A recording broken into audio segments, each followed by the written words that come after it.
तुम्हारा खेल खत्म हो गया चिराग। पुलिस आ चुकी है, औरतों ने आवाज उठाना शुरू कर दिया है। अब वो किसी से नहीं डरने वाली। तुम्हें क्या लगा तुम कभी पकड़े नहीं जाओगे? बहुत कर चुके औरतों का शोषण, अब सच सामने आ गया है। आई am sorry, really I am sorry. मुझसे गलती हो गई, आइंदा कभी ऐसा नहीं होगा। मुझे मेरी गलती का एहसास है। कौन सी गलती चिराग? अब क्या बड़बड़ा रहे हैं? पुलिस आ गई। पुलिस क्यों आएगी? एजेंसी वाले आए हैं अपने नए क्रिएटिव के साथ। मैं तो आपको बुलाने आई थी। Chirag, everything okay? Are you fine? या आई एम फाइन। तुम चलो, मैं आया।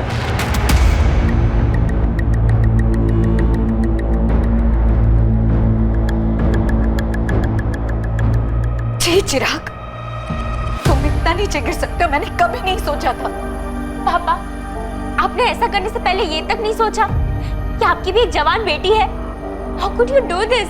अरे तुमने तो हमें जीते जी मार डाला चिराग। I hate you पापा। आप ऐसा कैसे कर सकते हो? आप मेरे पापा हो ही नहीं सकते। You are a molester। Shalini, I am sorry. Sorry Janvi बेटा। तुमने हमें कहीं का नहीं छोड़ा। निकल जाओ यहाँ से और दोबारा कभी अपनी शक्ल मत दिखाना। अरे घिन आती है मुझे ये सोच करके तुम मेरे पति हो। चिराग, क्या हुआ? कहाँ खो गए? पापा आओ ना, कब से वेट कर रहे हैं।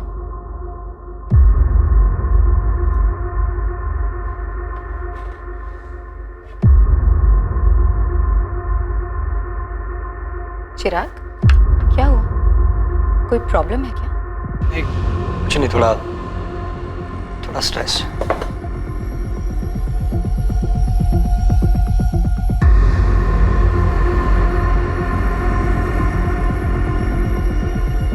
एक के बाद एक sexual harassment in work place यानी कि ऑफिस स्पेस में हो रहे यौन उत्पीड़न की घटनाएं सामने आ रही हैं। ज्यादा से ज्यादा महिलाएं यौन उत्पीड़न के खिलाफ आवाज उठा रही हैं। यही वक्त है जब महिलाओं को सामने आना होगा। यौन उत्पीड़न का एक और मामला आज सुर्खियों में है। चिराग साहनी, जो एक मल्टीनेशनल कंपनी PXR फाइनेंशियल्स के टॉप एग्जीक्यूटिव है, चिराग साहनी पर सेक्सुअल हरासमेंट के आरोप लगाए गए हैं। गिल्ट यानी अपराध बोध मानसिक अशांति का एक बहुत बड़ा कारण, खुद से हुई भूल का नतीजा। अपराध बोध एक डर भी है कि गलती पकड़ी जाएगी और उसका परिणाम भुगतना ही पड़ेगा। जरूरी नहीं है कि अपराध हमेशा प्रायश्चित की भावना को जन्म दे।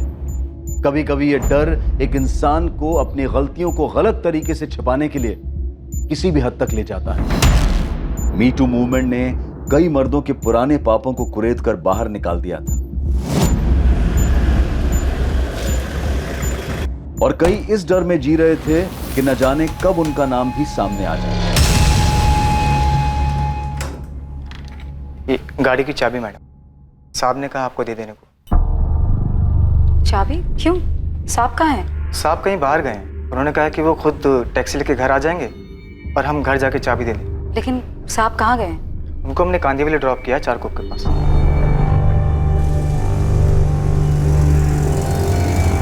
कल्पेश, चाबी घर पे दे देना, मैं अपने आप पहुंच जाऊंगा। साहब, वो कल से हम छुट्टी पर हैं। वो आपसे कही थी ना 4 दिन की छुट्टी के लिए। ठीक है। लेकिन कुछ तो बताया होगा ना साहब ने कहाँ जा रहे हैं? ऐसा तो कुछ नहीं बताया, बस चाबी देने को कहा है। ठीक है, कोई बात नहीं, तुम जाओ। अच्छा हाँ जी, 4 दिन की छुट्टी पर हो ना? हाँ। टाइम से ज्वाइन कर लेना, 4 का 5 दिन मत करना। वो हम टाइम से लौटाएंगे मैडम।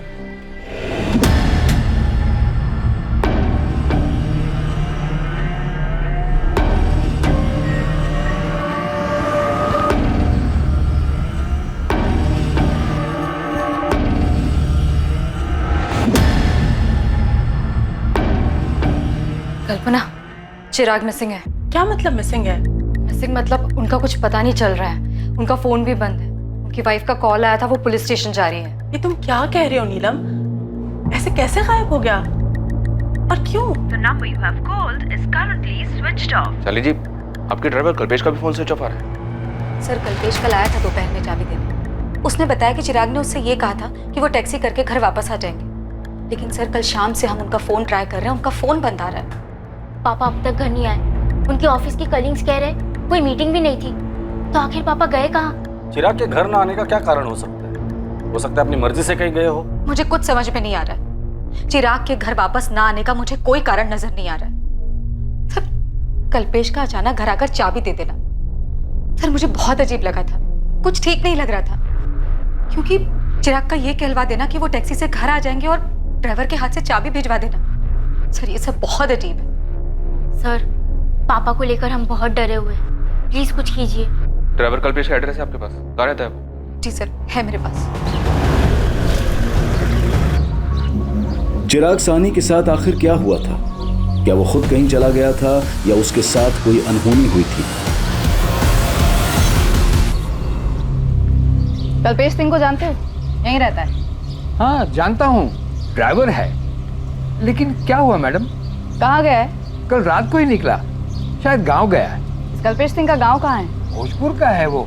लेकिन क्या हुआ मैडम, आप कल्पेश को ढूंढ रही हैं? जब वो जा रहा था तो कुछ घबराया हुआ था, हड़बड़ी में था। नहीं, ऐसा तो कुछ नहीं लगा। तो ये कमरा किराए का है क्या? जी, परांच पे भाव का है। परांच पे भाव का कोई नंबर या एड्रेस है तो दो। हो सकता है चिराग ऑफिस की किसी मीटिंग के लिए निकले हों। नहीं शालिनी, मुझे तो अभी नीलम ने बताया। हम लोगों को भी कोई आइडिया नहीं है कि आखिर चिराग जा कहाँ रहा था। इनफैक्ट आज सुबह मेरी और उसकी मीटिंग भी थी। फिर पापा किससे मिलने जा सकते? जहाँ तक कि मुझे याद है, मॉर्निंग में 3-4 मीटिंग शेड्यूल थी, दोपहर में कुछ नहीं था। चिराग कहाँ चले गए मैंने नोटिस ही नहीं किया सर। क्या ऐसी कोई बात है जिसकी वजह से चिराग गायब हो गया हो या कहीं चला गया हो? सचमुच कुछ नहीं कह सकती इसके बारे में। हाँ, लेकिन कुछ बात है। चिराग कुछ दिनों से बड़ा अजीब बिहेव कर रहे थे। अजीब बिहेव कर रहे थे मतलब क्या अजीब? लगभग 3 हफ्ते पहले उन्होंने अचानक पूछा, पुलिस आ गई? ऐसा क्यों पूछा चिराग ने? पता नहीं सर, मुझे भी अजीब लगा था। जी हाँ सर, चिराग पिछले कुछ दिनों से डिस्टर्ब थे। क्यों? किस लिए डिस्टर्ब थे? मुझे नहीं पता सर, मुझे लगा वर्क स्ट्रेस होगा, इसलिए मैंने कुछ पूछना भी जरूरी नहीं समझा। चिराग की कोवर्कर नीलम ने हमें बताया कि चिराग ने उससे पूछा था पुलिस आ गई है क्या। क्यों पूछा होगा? कोई थ्रेट, कोई खतरा? मुझे कोई आइडिया नहीं है। उन्होंने कभी कुछ जिक्र नहीं किया, और अगर ऐसा कुछ था भी तो उन्होंने कभी कुछ नहीं बताया। आपका ड्राइवर अपने गांव भोजपुर गया हुआ है। उसके लैंडलॉर्ड से हमने उसका एड्रेस ले लिया है और भोजपुर पुलिस को भी इन्फॉर्म कर दिया है। लेकिन अगर इस केस में कल्पेश का कोई इन्वॉल्वमेंट है तो वो अपने घर तो नहीं गया होगा। शालिनी जी, चिराग की गाड़ी की चाबी मिल सकती है। शायद हमें ऐसा कुछ मिले जो चिराग को ढूंढने में हमारी मदद करे। वैसे कल्पेश के चाबी देने के बाद आपने गाड़ी चेक की थी? नहीं सर।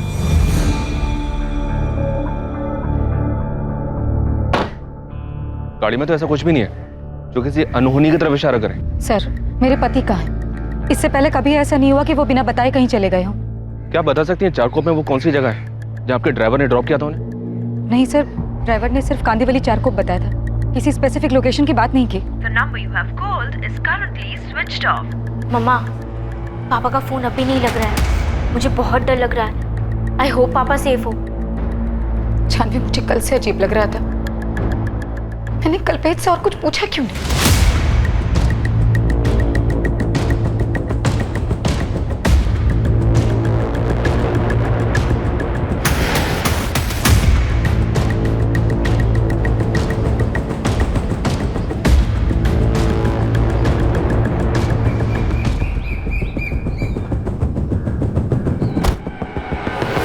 कल्पेश सिंह? हाँ साहब, हम ही कल्पेश हैं। तेरा बॉस चिराग सानी, क्या किया तूने उसके साथ? कहाँ है वो? क्या मतलब क्या किया साहब? हम अपने मालिक के साथ क्या करेंगे साहब? हम छुट्टी पर थे इसलिए फ़ोन बंद था, घर गए थे। माँ पिताजी के साथ कल शहर जाना था लड़की देखने, इसलिए अपने साहब से 4 दिन की छुट्टी ली थी। वो कहाँ है चिराग सानी? 26 को तो उन्हें छोड़ने गया था, तब से वो गायब है। उन्हें ही कुछ किया होगा। चल बता, कहाँ ठिकाने लगाया चिराग सानी को? ये आप क्या कह रहे हैं साहब? हम ठिकाने क्यों लगाएंगे साहब? साहब, हम मामूली से ड्राइवर हैं। हमारे साहब ने हमें चारकोप ड्रॉप करने को कहा और हमने किया, और उसके बाद चाबी भी देकर आए घर पे। मेम साहब, आप उनसे पूछ लीजिए। हमने उससे कड़ी पूछताछ की, लेकिन वो कहीं भागा नहीं था, वो अपने घर पर ही था भोजपुर। मैम, ये कल्पेश क्या कह रहा है? मेरे हस्बैंड चारकोप में कहाँ गए थे? वही हम पता लगाने की कोशिश कर रहे हैं शालिनी। हमने चिराग के फोन रिकॉर्ड्स मंगाए हैं। साहब, हम ले चलते हैं आपको जहाँ हमने चिराग साहब को ड्रॉप किया। हम झूठ क्यों बोलेंगे साहब? पिछले 2 साल से हम उन्हीं के संग काम कर रहे हैं। तो कहाँ है चिराग सानी? मैंने चिराग को ड्रॉप किया, उसके बाद वो कहाँ चला गया? हमें नहीं पता साहब। ऑफिस के नीचे खाना खा रहे थे, वहाँ जल्दी में आए और कहा गाड़ी निकालो, 4 कोप नाका चलने। फिर पूरे रास्ते बहुत परेशान से दिखाई दे रहे थे और कुछ बोला भी नहीं उन्होंने। तेरे साहब चिराग सानी परेशान क्यों थे? तू तो दिन भर उनके साथ रहता था ना? हाँ साहब, रहता था, लेकिन ये हमें नहीं पता कि हमारे साहब कुछ दिनों से परेशान क्यों थे। और 2 हफ्ते पहले अचानक एक अजीब सा सवाल पूछा था उन्होंने हमसे। कल्पेश। जी साहब। अगर मुझे कुछ सेटल करना हो तो तू मेरे लिए कर सकता है क्या? क्या सेटल करना है साहब? है कुछ सेटलमेंट? कहो ना साहब, हम करेंगे जो कहेंगे आप। अरे वो छोड़। सेटलमेंट? कैसी सेटलमेंट? सर ये कल्पेश क्या कह रहा है? उसे सेटलमेंट के बारे में नहीं पता। उसने बताया कि चिराग बात करते करते ही बीच पे रुक गया। सर पापा किसी मुसीबत में हैं, कहीं फंस गए होंगे। हमारे पापा ऑलरेडी किसी चीज में फंसे हुए थे, कोई मुसीबत या कोई डर, जो उनके बिहेवियर से उनके ऑफिस स्टाफ को भी लग रहा था। सर 2 दिन हो गए, पापा की कोई खबर नहीं। प्लीज आप जल्दी कुछ कीजिए। जानवी, हम वो सब कुछ कर रहे हैं जो हमें करना चाहिए। हमारी एक टीम कल्पेश के साथ उस जगह पर गई है जहां पर उसने चिराग को ड्रॉप किया। चिराग साहनी को जहां ड्राइवर कल्पेश ने उतारा था, उसी जगह पुलिस को उसके अगले पड़ाव का सुराग मिलने वाला था। हालांकि वो भी रहस्यों से भरा ही था, लेकिन उसके फोन रिकॉर्ड से यह जानकारी जरूर मिलने वाली थी कि चिराग साहनी को आखिर हर वक्त क्या डर सता रहा था।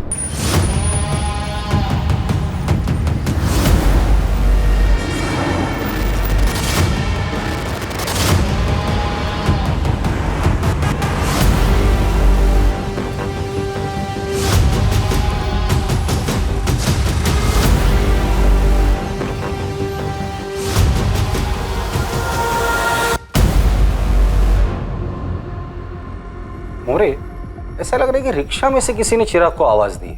जी हाँ सर, चिराग ने तो रिक्शा नहीं रुकवाया।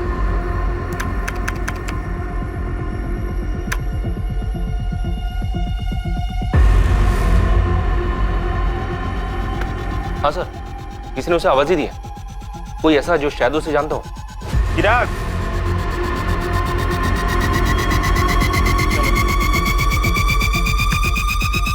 ये रिक्शा नंबर MS02H34X92, पता करो ये रिक्शा वाला कौन है, जल्दी। जानवी, आखिर तुम्हारे पापा करना क्या चाहते थे?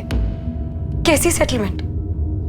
मामा, मुझे लगता है कल्पेश झूठ बोल रहा है, उसी ने कुछ किया है। लेकिन जानवी, इसमें साफ दिख रहा है कि तुम्हारे पापा रिक्शे से कहीं जा रहे थे। पापा ऐसा क्या कर रहे थे? इतना अजीब सा बिहेव, किसी से कुछ कहा भी नहीं। हेलो, मैं असिस्टेंट सब इंस्पेक्टर कंचन पाटिल बोल रही हूँ, अद्वैत नगर पुलिस थाने से। मैं जान सकती हूँ किससे बात कर रही हूँ? मैं एडवोकेट दीपिका शानबाग बोल रही हूँ, बताइए। हमें आपका नंबर चिराग साहनी के फोन रिकॉर्ड्स में से मिला है। आपकी और चिराग की आखिरी बार बात 26 अक्टूबर को सुबह 11:45 पर हुई थी। हाँ, हुई होगी, लेकिन एग्जैक्ट डेट और टाइम मुझे याद नहीं है। आप PXR फाइनेंशियल्स वाले चिराग साहनी की बात कर रही है ना? जी, और आप उन्हें अच्छी तरह से जानती थी।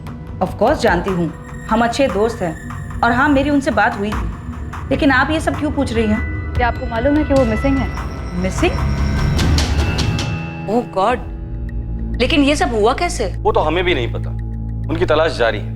चिराग साहनी ने अपने ड्राइवर कल्पेश से किसी सेटलमेंट का जिक्र किया था, क्या आप इसके बारे में कुछ जानती हैं? जी नहीं, मैं किसी सेटलमेंट के बारे में तो नहीं जानती, लेकिन इतना जरूर बता सकती हूँ कि चिराग काफी दिनों से बहुत परेशान था, कोई उसे बुरी तरह से हरास कर रहा था, और उस दिन मुझे यही पूछने के लिए उसने फोन किया था कि क्या मैं उसका केस लड़ सकती हूँ। कौन सा केस और कौन हरेस कर रहा था उसे? 12 अक्टूबर को चिराग मुझसे मिलने आया था मेरे ऑफिस। उसे किसी बात का डर था। दीपिका, मैं बहुत डर गया हूँ। हर रोज इतने नाम उछाले जा रहे हैं, बहुत घबराहट होती रहती है। मैं हर रोज न्यूज़पेपर चेक करता हूँ, सारा दिन सोशल मीडिया देखते रहता हूँ। मैं बहुत डर गया हूँ दीपिका, बहुत घबराहट होती रहती है। मुझे डर लगा रहता है कि ये सब में मेरा नाम भी उछाला जाएगा। चिराग, किससे डर है तुम्हें? कौन है जो तुम्हारा नाम उछालेगा? देखो चिराग, अगर तुमने ऐसा कुछ किया है तो उसका परिणाम तो तुम्हें भुगतना ही पड़ेगा, लेकिन फिर भी जहां तक हो सकेगा मैं तुम्हारी मदद करूंगी। गलती तो हुई है मुझसे, और कोई मुझे ब्लैकमेल कर रहा है। मेरा पूरा करियर खत्म हो जाएगा। शालिनी और मेरी बेटी जानवी को पता चलेगा तो मुझसे नफरत करेगी। चिराग, ऐसे घबराने से कुछ भी नहीं होगा। दिमाग शांत रखो और लॉजिकली सोचो। कौन है जो तुम्हें ब्लैकमेल करने की कोशिश कर रहा है? बताओ मुझे, हम उसे हैंडल कर सकते हैं। 26 की सुबह को भी इसी बारे में बात करने के लिए उसने मुझे फोन किया था। बहुत घबराया हुआ था। दीपिका प्लीज सेटल करो इसे। मैं अब डर डर के नहीं जी सकता। हम सेटल कर सकते हैं, लेकिन इसके लिए तुम्हें मुझे पूरा सच बताना होगा। देखो चिराग, मैं तुम्हारी लॉयर बाद में हूँ, पहले तुम्हारी दोस्त हूँ, और दोनों ही सूरतों में तुम्हें मुझसे कुछ भी छुपाना नहीं चाहिए। मैं तुम्हारी मदद करना चाहती हूँ चिराग, लेकिन उसके लिए मुझे पूरी बात तो बताओ। प्लीज सेटल करो बस, मैं अब और नहीं सह सकता। चिराग काम डाउन, मैं तुम्हारी पूरी मदद करूंगी। मेरा नाम भी उछलेगा, तुम देखना दीपिका। कौन उछालेगा तुम्हारा नाम चिराग?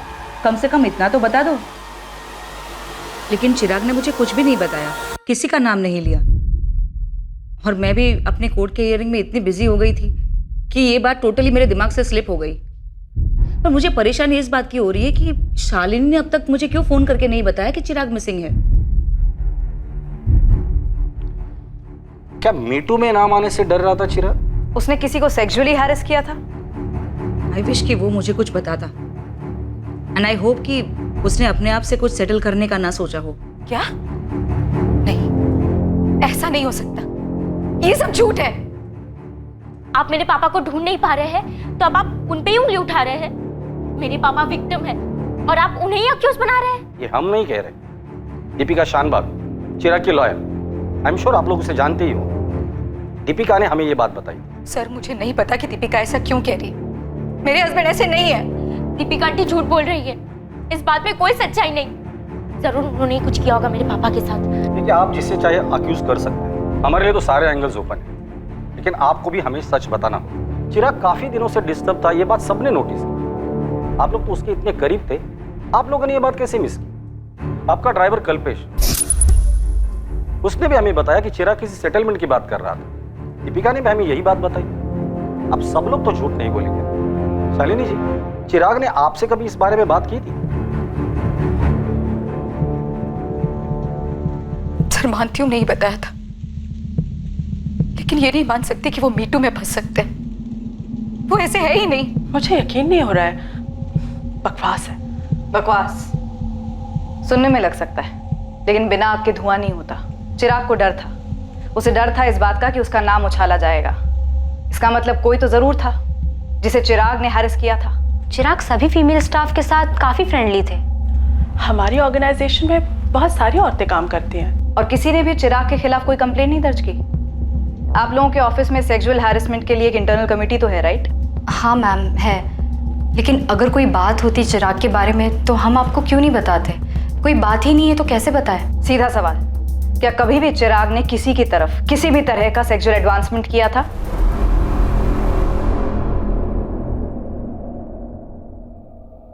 मैम सच बात तो ये है कि चिराग।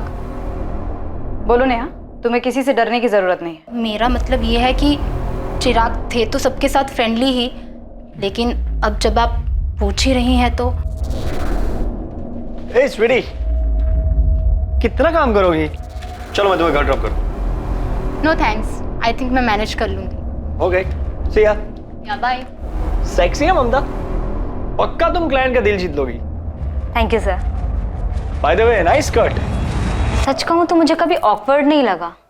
अब आप लोग इतना सब कुछ कह रहे हो तो हो सकता है कि चिराग ने कभी कोई ऐसा कमेंट या रिमार्क पास किया हो जिसे अब ये सोचकर लगे कि वो बहुत अजीब या चीप था, लेकिन ऑनेस्टली मुझे ऐसा कभी नहीं लगा। कल्पना, मैंने कहा ना बिना आग के धुआं नहीं होता। मुझे कहने में बहुत अजीब लग रहा है। एक दिन प्रेजेंटेशन की तैयारी के लिए मैं उनके केबिन में गई थी। अगर हम अपने सेल्स स्ट्रैटेजी को मार्केट रिजल्ट के साथ कंपेयर करें और एनालाइज करें कि हम अपने टारगेट से कितने पॉइंट पे पीछे हैं, तो शायद हम पहुंच सकते हैं वहां तक। बहुत से चिराग,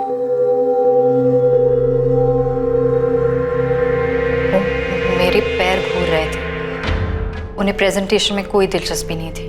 कल्पना, तुम क्या जानती हो? मुझे इन सब के बारे में कुछ नहीं पता।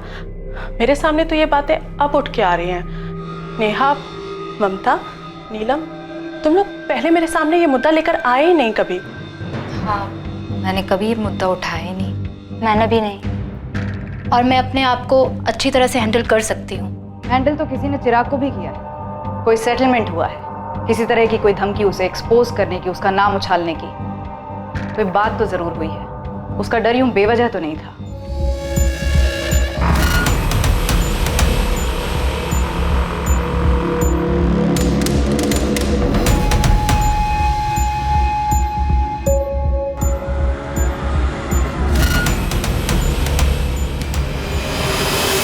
सर, ये रहा आपका रिक्शा ड्राइवर शंभू। बाहर की रिक्शा भी खड़ी है। चिराग सानी, क्या जानते हो इसके बारे में? हाँ साहब, ये आदमी अपन के रिक्शे में बैठा था चारकोप नाके से। कोई और भी था तुम्हारे रिक्शा में पहले से जिसने चिराग को तुम्हारी रिक्शा में बुलाया था? 100% सही साहब। एक बंदा था जो पहले से रिक्शा में बैठा था, आपने उसको महावीर नगर से बिठाया था। ठीक ठाक नॉर्मल सा बंदा था साहब। उसको ग्लास फैक्ट्री जाने का था मड़ में। उसने पहले ही बोला था कि चारकोप नाके से किसी और को बिठाने का है साहब। फिर दोनों को लेकर ग्लास फैक्ट्री के बाहर छोड़ दिया साहब। ग्लास फैक्ट्री से वो दोनों कहाँ गए? अपने को क्या मालूम साहब। आपने वो लोग से पैसा लिया और मड़ जेट्टी की तरफ चला गया। कौन था वो आदमी जो तुम्हारे रिक्शा में बैठा था? कुछ याद है तुम्हें? नहीं सर, ना ही मैंने उनके मुंह से किसी का नाम सुना और ना ही मैंने उनसे उनका नाम पूछा। शंभू, तो उसका हुलिया बता सकता है साहब लोगों को स्केच बनाने के लिए? अपन ट्राई मार सकता है साहब, लेकिन ठीक ठीक याद नहीं है अपने को। अभी दूसरा स्टॉप मिल गया, ग्लास फैक्ट्री। लग जा उस्मान, इस चिराग का फोटो हर जगह घुमा। कोई तो होगा जिसने चिराग को देखा होगा। लग जाता हूँ साहब, लेकिन आपको फोन रिकॉर्ड में कुछ भी नहीं मिला क्या? मतलब इस चिराग सानी को कौन बुलाया, क्यों बुलाया? तो किसी ने फोन तो किया ही होगा। कुछ नहीं मिला तभी तो बोल रहा हूँ तुझे। लास्ट बात उसने अपने लॉयर से की थी, कोई दीपिका शानभाग है। जानवी बेटा, तुम मुझ पे क्यों चिल्ला रही हो? मैं तो सिर्फ तुम्हारे पापा की हेल्प करने की कोशिश कर रही हूँ। हेल्प? फिर पापा के बारे में पुलिस से क्यों झूठ बोल रही है आप? मैंने कोई झूठ नहीं बोला, और मैं क्यों झूठ बोलूंगी बेटा? मैं समझ सकती हूँ तुम इस वक्त क्या फील कर रही हो, और इसी वजह से मैंने तुम्हें या तुम्हारी मामा को उस वक्त कुछ भी नहीं बताया। बेटा, मैं सच में तुम्हारे पापा की मदद करना चाहती थी। पापा वैसे थे ही नहीं, मुझे पता है। आप झूठ बोल रही है। आप ही ने कुछ किया है पापा के साथ। आप ही है और कोई नहीं।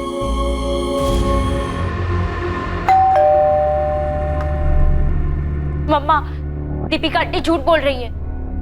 आप भी जानते हैं पापा ऐसे नहीं है।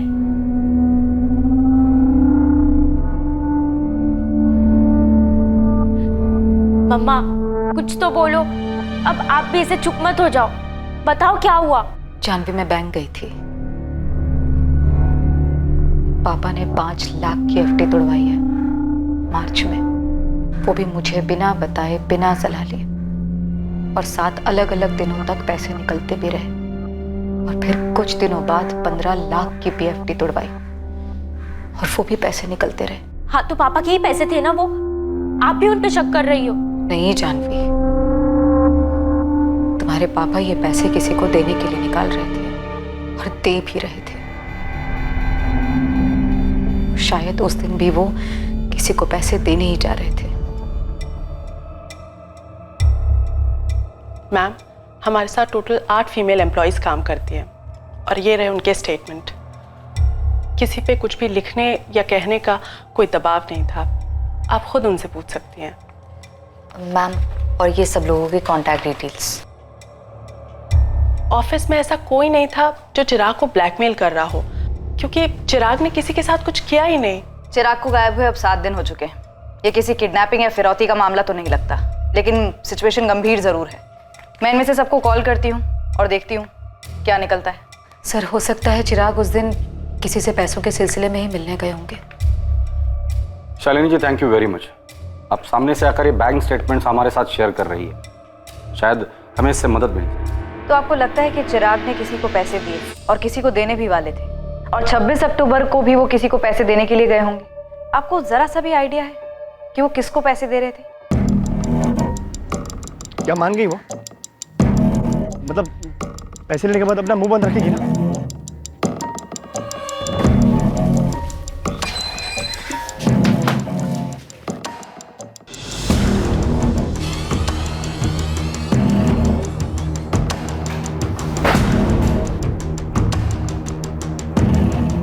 वो कहाँ है?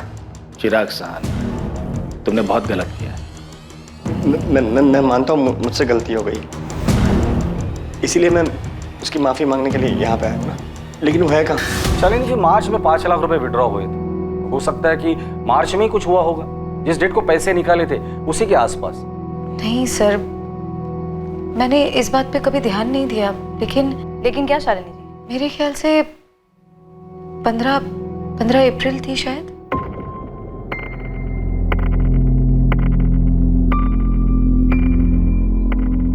काम छोड़ना?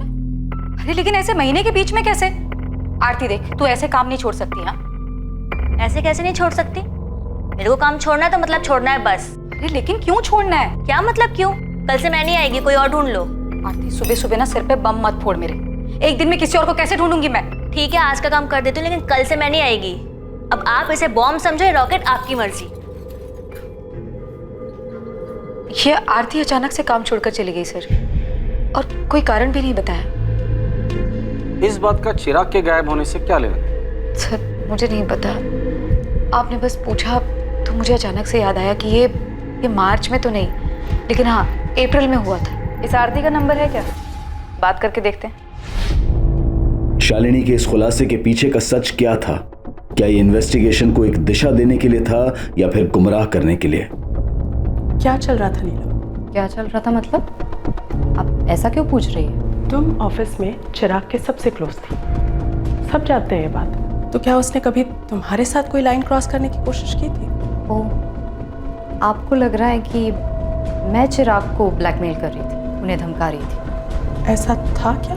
अगर ऐसा होता तो आपको भी डरना चाहिए, क्योंकि अगर मैं चिराग के साथ ऐसा कर सकती थी जैसा आपको लगता है, तो आपके साथ भी कर सकती हूँ। क्यों?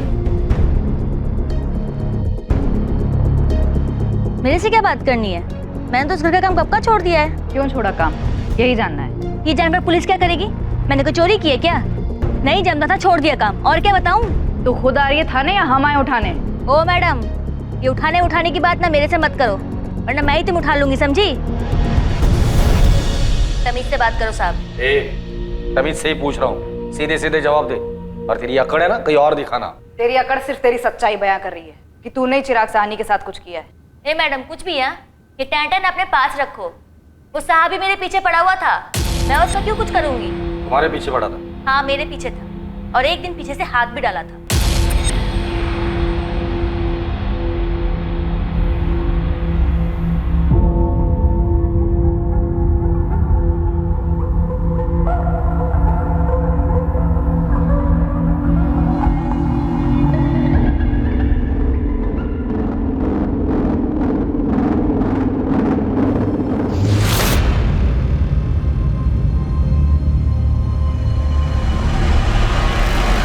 शालिनी भाभी और जानवी एक हफ्ते के लिए दिल्ली गए हुए थे।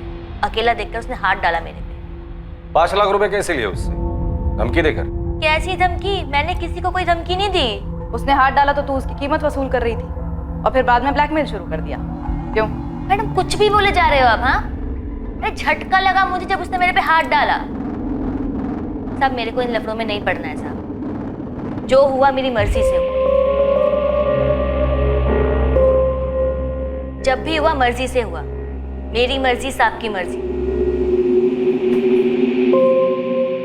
साहब कभी कभी पैसे दे देते थे, मेरे को भी फायदा हो रहा था, पैसे मिलते थे। और हाँ, मैंने 5 लाख साहब से उधार लिए थे।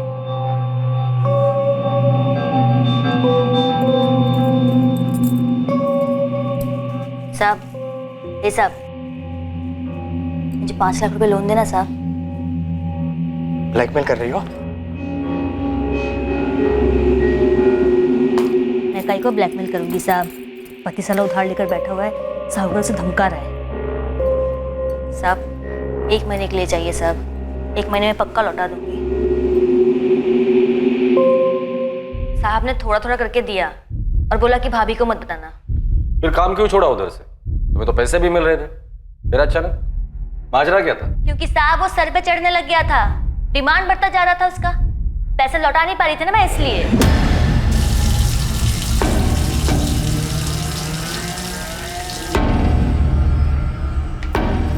मेरे 5 लाख रुपए का है, वापस लौटाने का इरादा है या नहीं? क्या बोला था? 1 महीने में वापस लौटा दूंगी बोला था ना? साहब मैं कहाँ भाग रही, रोज यही तो आती हूँ। कल से ना मुझे बाहर मिलना, बाहर जाएंगे। क्यों बाहर क्यों? घर में तो नहीं कर सकते ना, तो बाहर। पागल हो गए क्या साहब? मेरा पति भी है, बाहर किसी ने देख लिया तो मेरी बात लग जाएगी। अरे मेरी छोड़ो, आप अपनी सोचो, आपकी बीवी है, जवान बेटी है, आपके लिए तो और खतरनाक है। चिराग, चिराग, ये सब नखरे बंद करना। मेरे 5 लाख में वसूल करके रहूंगा, समझी? मैं क्या करती साहब, उल्टा वो मुझको ब्लैकमेल करने लग गया था। ऐसी तैसी कर रखी थी मेरे बेवड़े पति को पता भी चलता ना तो काट डालता मुझको। थक गई थी मैं रोज रोज के झमेले से। तो तूने उसके पैसे नहीं लौटाए? हाँ नहीं लौटाए, तो उसने भी तो अपनी औकात दिखाई ना, किया ना जो करना था मेरे साथ। और जब ये मीटू मामला शुरू हुआ तो मुझे फिर से धमकाने लग गई। और पैसे चाहिए थे क्या तुम्हें? क्या क्या शुरू हुआ? मीटू। ये क्या है? अरे ये जो चल रहा है आजकल, औरतें मर्दों के कारनामों का चिट्ठा खोल रही हैं, उनका नाम लेकर सामने आ रही हैं। क्या बात कर रही हो मैडम, मेरे को नहीं पता कि क्या शुरू हुआ है, क्या चल रहा है। आप लोग इतने सारे सवाल एक साथ पूछ रहे हो। चिराग सानी गायब है और कोई उसे धमका रहा था। हमें पूरा डाउट है कि वो तू ही थी। हे मैडम, तुम्हें और कोई काम नहीं है क्या? मेरे को बहुत सारा काम है, 4 घर का काम है। मैं कहीं को धमकी दूंगी उसको?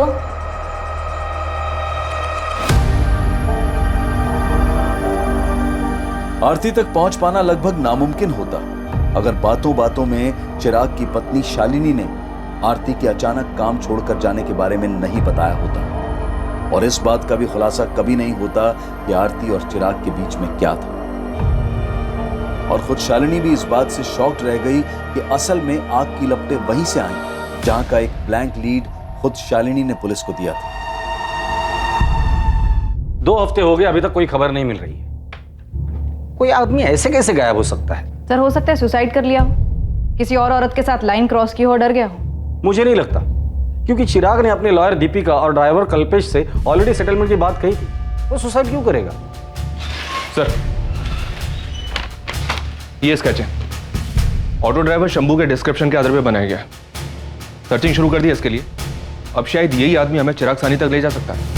ऑटो ड्राइवर शंभू के द्वारा दिए गए डिस्क्रिप्शन से जो स्केच बनकर तैयार हुआ था वो ये पता लगाने के लिए काफी था कि वो आदमी कौन था जिसने चिराग को अपने साथ ऑटो में बिठाया था और चिराग के गायब होने से उसका क्या संबंध था। रियाज खान नाम है बंदे का, अभी भी इसकी कुंडली निकाल के लाया हूं। शिवाजी नगर थाने में मिली थी कुंडली, हिस्ट्री शीटर है। अटेम्प्ट टू मर्डर, एक्सटॉर्शन, लूट, लंबा चौड़ा बायोडाटा है इसका। ये रियाज खान अभी कहाँ है? दानुकरवाड़ी के पास घर है इसका, आजकल बेल पे बाहर है। साहब ऐसे कैसे उठा कर लेकर जा रहे हो साहब? साहब बोलो तो, किया क्या है मैंने? किस मामले में उठा रहा हूँ साहब, बोलो तो। तब ऐसे बताएंगे रियाज, अभी तक हाफ मर्डर के लिए अंदर था ना, फुल के लिए अंदर जाएगा। चलो इसे अंदर। चिराग सानी कहाँ है रियाज? अब ये तो बोलना ही मत कि तू उसे नहीं जानता, नहीं तो हड्डी तोड़ के हाथ में दे दूंगा तेरी, समझा? दुनिया से तौबा कर लेगा तू। साहब जानता है इसको, साकिब भाई के कहने पे मैंने उठाया था, मैं ही लेकर गया था साहब। अबे लेकर गया तो कहाँ है आदमी? कहाँ ठिकाने लगाया उसको? लाश कहाँ है? लाश तो नहीं है साहब। साले पोस्टमार्टम करवा दूंगा तेरा। सीधे सीधे पॉइंट पे आ जा, तेरे पहेलियों के लिए मेरे पास टाइम नहीं है। बोल। मार डाला साकिब भाई के घर पे, गले में रस्सी डाल के गला घोट दिया साहब। अब किधर मिलेगा वो, है ही नहीं तो। बॉडी कहाँ है? साकिब भाई ने उनके घर के पीछे वाली भट्टी में डाल दिया साहब। फिर हम लोगों ने वहीं इंतजार किया ताकि बॉडी अच्छी तरह से जल जाए। फिर भाई ने भट्टी की अच्छी तरह से सफाई कर दी, सब कुछ हटा दिया, कुछ नहीं रहने दिया। तो साहब बॉडी किधर से मिलेगा? फिर हमने रात को खाड़ी में डाल दिया साहब, सब कुछ बह गया रहेगा साहब। इसके आगे मेरे को नहीं मालूम, मेरे को मत पूछो। तेरे को नहीं पूछू तो क्या तेरे बाप से जाके पूछू? साकिब भाई को पूछो ना साहब। कॉन्ट्रैक्ट उसका था साहब, मेरे को सिर्फ 50,000 रुपये दिया था पिकअप करने के लिए, मैं सिर्फ कुरियर बॉय था साहब। और ये चिराग सानी ऐसे ही तेरे साथ आ गया? फोन पे बात हुई होंगी पहले, भाई ने बोला होगा कि तेरा पिकअप होएगा ऑटो में। साहब ये चारकोप नाका पे किसी लेडीज का मैटर था साहब। कौन लेडीज? किसके लिए? मेरे को नहीं मालूम साहब। साकिब पठान सुपारी किलर, 7 मर्डर केस हैं इस पर। ये भी बेल पर बाहर है। ये चिराग सानी इसके साथ ऐसे कैसे चला गया सेटलमेंट करने के लिए? किसी से तो बात हुई होगी। रियाज के साथ ऐसे उठकर चला गया। चिराग सानी समझ में नहीं आ रहा। इधर ही टुकड़ा किया था उसके डेड बॉडी का। साहब, यही भट्टी में हड्डियां, मांस और कपड़े जलाए थे उसने। फॉरेंसिक टीम को इन्फॉर्म करो तुरंत। साकिब पठान किधर है? कौन से बिल में छुपा बैठा है? बट अब जो मालूम था बोल तो दिया। अभी वो घर पे नहीं है तो मैं क्या बोलूं साहब? सर, चिराग की फोन रिकॉर्ड्स में कहीं भी कोई भी ऐसा सस्पिशियस नंबर नहीं मिला जिससे ये पता लग सके कि वो रियाज से कैसे मिला, जो कि उसे साकिब पठान तक ले गया। कंचन, हो सकता है कि फोन पर बात ही हुई ना हो, या कोई और फोन। किसी दूसरे नंबर के बारे में ना बीवी को पता है ना ऑफिस में पता है। सर, ऐसा कैसे हो सकता है? कोई तो होगा जो इस चिराग का असली चेहरा जानता होगा। फेस टू फेस बात, किसी फोन की जरूरत ही नहीं। वो नीलम शर्मा। चिराग, कुछ बात करनी है, इम्पोर्टेंट। पॉसिबल है सर। शायद इसलिए उस दिन नीलम से बात होने के बाद चिराग ने इमीडिएटली अपनी लॉयर दीपिका को फोन किया था और उससे सेटलमेंट की बात कही थी। इसका मतलब जो कुछ भी हुआ है वो ऑफिस में हुआ है। इस नीलम से दोबारा बात करनी होगी। सर, अंदर आऊं क्या? आधा तो अंदर आ ही गया, पूरा ही आ जा। इस केस की तह में एक ऐसा टांका फंसा था जो एक बहुत बड़ा झटका देने वाला था, और यह पुलिस के लिए भी एक शॉकर था। ये मेड आरती है ना, उसका सॉलिड पीछा किया मेरी टीम ने। तूने गलत जगह टीम को लगा दिया। आरती शायद नहीं है, इधर ऑफिस में कोई है। शायद वो नीलम शर्मा। नहीं मैडम, ऑफिस में नहीं है। ये चिराग सानी के लॉयर दीपिका को उठाइए, झोल है। दीपिका शानबाग? हाँ साहब, ये जो आरती है ना, ये वकील दीपिका मैडम के यहाँ काम करती है, वो भी पिछले 3 साल से। कुछ ज्यादा कनेक्शन नहीं लगता है? जी हाँ, सच है। दीपिका ने ही आरती को हमारे घर भेजा था कुछ 2017 में। हमारी मेड काम छोड़कर चली गई थी, इसलिए दीपिका ने आरती से बात की थी। आप लोग दीपिका शानबाग को कब से जानते हैं? यही कुछ 3-4 सालों से। चिराग की अच्छी दोस्त भी है। मैम, क्या दीपिका ने कुछ किया है? इस दीपिका से हमने इतनी बार बात की, लेकिन उसने एक बार भी आरती का जिक्र हमारे सामने नहीं किया। और ये आरती अब भी उसके यहाँ काम कर रही है। हो ना हो दीपिका को चिराग और आरती के रिश्ते के बारे में पता चल गया होगा, तो पॉसिबिलिटी है कि चिराग को ब्लैकमेल करने वाली औरत आरती ही होगी।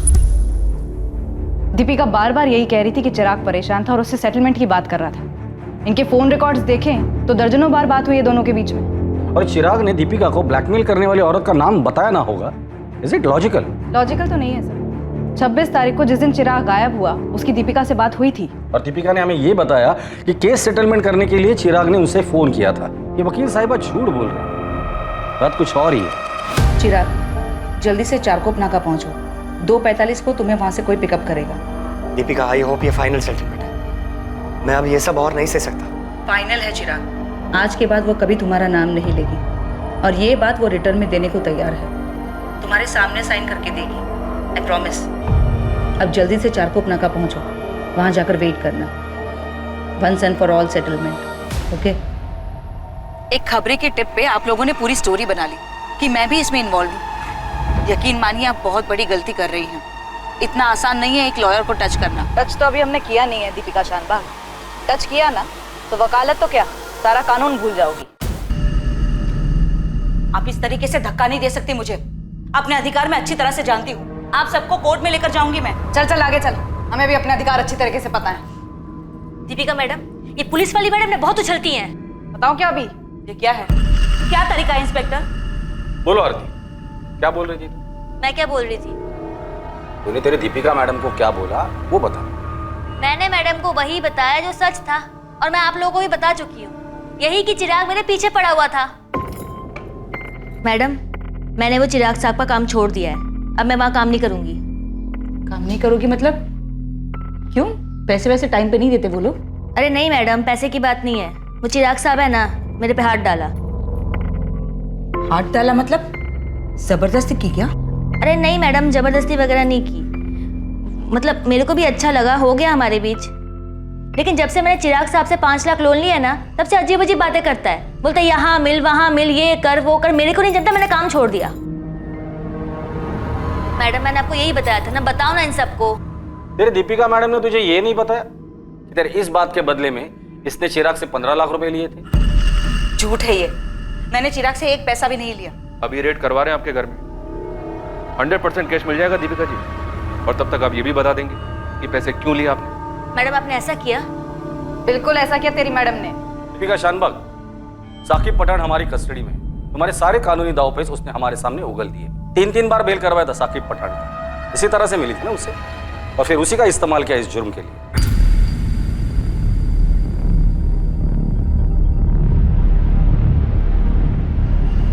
खड़ा करूं साकिब पठान को यहाँ लाकर, फिर आमने सामने बात कर लेना। तेरी शक्ल से दिख रहा है कि तूने इस आरती को भी ठगाया और चिराग साहनी को भी। मैडम ये लोग क्या बोल रहे हैं? हम लोग अलग जाके बात कर सकते हैं क्या आरती से अलग? क्यों? इसी के कंधे पर तो बंदूक रखकर गोली चलाई थी, अब इसी को बाहर भेज रही हो? मैडम सच बताओ, आपने पैसे लिए मेरे नाम पे? चिराग, आरती केस फाइल करने की धमकी दे रही है, मुझसे मदद मांग रही थी। क्या कहूं मैं उसे? क्या बकवास कर रही है तुम? मैंने उसे 5 लाख रुपए उधार दिए और मुझ पर केस करना चाहती है वो? उसे तो मैं देख लूंगा। बेवकूफों वाली बात मत करो चिराग, उसके पास खोने को कुछ भी नहीं है, लेकिन अगर उसने मुंह खोला तो तुम्हारी रेपुटेशन का क्या हाल होगा तुमने सोचा है कभी? उसकी कहानी में शायद ही कोई दम ना हो, लेकिन जब तक तुम्हें क्लीन चिट मिलेगी तब तक तुम्हारी इज्जत की धज्जियां उठ चुकी होंगी। नहीं दीपिका, प्लीज प्लीज तुम उसे समझाओ, वो ऐसा नहीं कर सकती। ठीक है, मैं उससे बात करती हूँ, मैं ये मामला सेटल करवा दूंगी, डोंट वरी, ठीक है? हाँ, मैंने 15 लाख लिए थे चिराग से। लेकिन मारा क्यों? तुम्हें तो पैसे मिल गए थे ना? बोलो दीपिका शानबाग, क्यों मारा उसे? चिराग बेकार में ही डर रहा था। आरती कुछ भी नहीं करना चाहती थी, उन दोनों के बीच में जो कुछ भी हुआ था दोनों की मर्जी से हुआ था। मैंने उससे पैसे ले लिए और कहा कि सब कुछ सेटल हो चुका है। इस मी टू मूवमेंट से बहुत ही डर गया था वो। उसे लगता था कि आरती किसी भी वक्त उसके खिलाफ केस दर्ज करवा सकती है। नहीं दीपिका, तुम्हें मुझे आरती से दिखवा के देना होगा कि हमारे बीच में जो कुछ भी हुआ आपसी सहमति से हुआ था। मैंने उसके साथ कोई जबरदस्ती नहीं की, और तुमने बोला भी था वो लिख के देगी। चिराग, मामला सेटल हो चुका है और तुम्हें घबराने की कोई जरूरत नहीं। तुम खामखा में घबरा रहे हो। मेरा डर खामखा नहीं है दीपिका, तुम जानती हो इतने सारे नाम उछाले जा रहे हैं, गड़े मुर्दे उखाड़े जा रहे हैं। अरे बंद कमरे में आपसी सहमति में क्या हुआ किसको पता? कल का कंसेंशुअल सेक्स आज मी टू की मूवमेंट बन के सामने आ रहा है। कितनों के करियर बर्बाद हो चुके हैं। नहीं दीपिका, मैं इस मामले में कोई रिस्क लेना नहीं चाहता। आरती घर काम करती है, वो जानती तक नहीं इस मी टू मूवमेंट के बारे में, और वो तो कब का सब कुछ भूल चुकी है। मुझे आरती से लेटर चाहिए बस। अगर तुम बात नहीं कर सकते मैं बात करता हूं। नहीं, तुम रहने दो। तुम बात करोगे तो मामला और बिगड़ जाएगा और वो आरती समझ जाएगी कि वो तुम्हारा किस तरह से और फायदा उठा सकती है। तुम रहने दो, मैं देख लूंगी। तुम बात कर लो, लेकिन मुझे आरती से लेटर चाहिए बस। कहां से लाती मैं वो लेटर? आरती को इसके बारे में कुछ भी नहीं पता था, और अगर चिराग घबराया हुआ आरती के पास चला जाता तो मेरा सारा खेल बिगड़ जाता। आरती तो बड़बोली है, वो मुझे कहीं का नहीं छोड़ती, इसलिए मैंने ऐसा रिस्क नहीं लिया और मुझे ये सब करना पड़ा। क्या करना पड़ा? उसे मरवाना पड़ा? उसे टुकड़े करके जलाकर दरिया में फेंक देने का तुम्हारा ही प्लान था? चिराग साहनी के अवशेष को ढूंढने के लिए एक मैसिव सर्च ऑपरेशन लॉन्च किया गया, लेकिन कुछ भी मिल पाने की गुंजाइश ही नहीं थी। चिराग के ऑफिस में चिराग के डर की वजह और उसकी मेड आरती के साथ संबंध के बारे में जानकर सभी हैरान थे। इस किस्से की पूरी सच्चाई जानने के बाद सबसे बड़ा सदमा चिराग की पत्नी शालिनी और उसकी बेटी जाह्नवी को लगा। आरती, जो कि इस जुर्म की जड़ थी जिसकी वजह से मौत का यह खेल रचा गया, उसका इस हत्याकांड में कोई हाथ नहीं था। साकिब पठान और रियाज खान को चिराग साहनी के मर्डर के चार्ज में बुक किया गया। दीपिका शानबाग को मर्डर, फिरौती और चिराग साहनी की हत्या की साजिश के लिए बुक किया गया। चिराग साहनी के अवशेष अब तक नहीं मिले। इस केस को सर्कमस्टेंशियल एविडेंसेस के आधार पर दर्ज किया गया है। दीपिका और चिराग दोनों के अतीत में दफन थे कुछ गहरे राज। दोनों अपने अपने राज से छुटकारा पाना चाहते थे, और ये हुआ भी, लेकिन एक घिनौने मौत के खेल के साथ। एक कमजोर घड़ी जिसमें लिया गया एक गलत फैसला ऐसी तबाही मचाता है कि जिसे सुधार पाना नामुमकिन हो जाता है। और रह जाता है बस ये अफसोस, ये मलाल कि काश उस घड़ी में मैं अपने आप पर काबू रख पाता।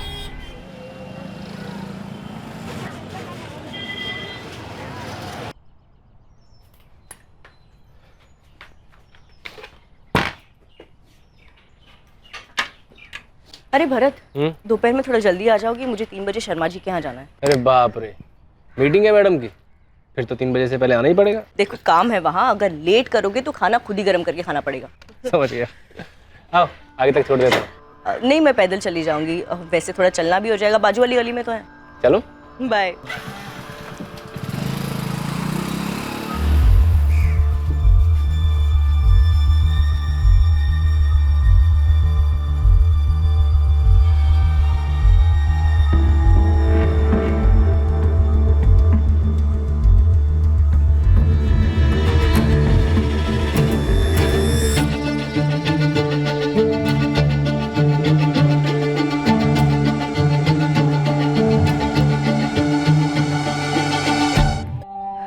अरे मुन्ना, ये ले, जल्दी से लिस्ट ले और सामान पैक कर दे। दे रहा हूँ भाभी, इतनी जल्दी क्या है? अभी तो भैया भी चले गए होंगे। अरे अभी दोपहर का खाना बनाना है, तेरी भैया की फरमाइश है, आज गट्टे की सब्जी बनेगी, जल्दी कर दे। बस 2 मिनट में सारा सामान लाया भाभी। जल्दी।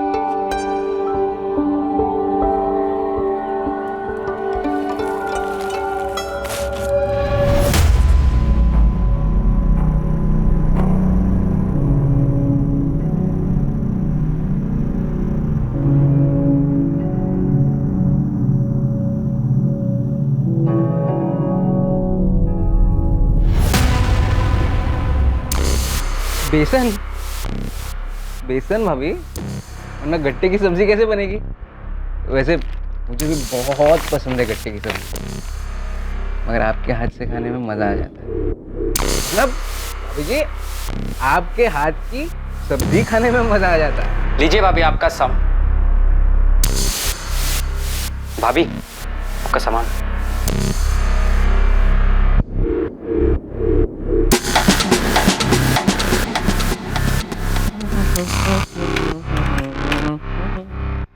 भाभी जी 750।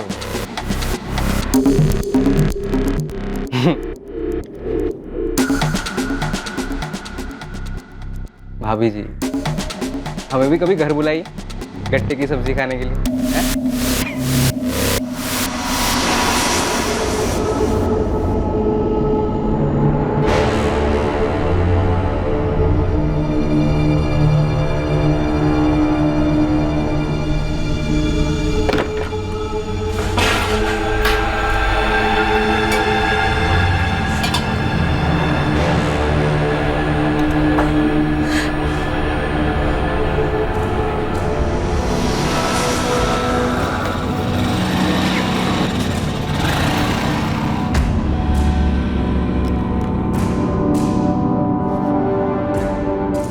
लो अलका, आ गया मैं। देख लो, अभी 2 भी नहीं बजे। अलका,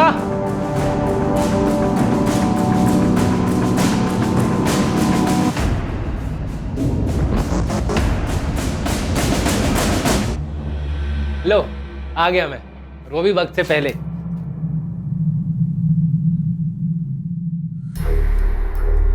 अलका, क्या हुआ? कुछ नहीं, सर दुख रहा है मेरा, इसलिए खाना नहीं बना पाई। क्या हुआ है? कुछ कहा किसी ने? झगड़ा हुआ किसी के साथ? अलका क्या हुआ? और वो किराने वाला गोपाल, उसने क्या किया उसने? उसने फिर से हमारा कि लोग खड़े हैं, अकेले में मिल के ना जान से मार दूंगा तुझे।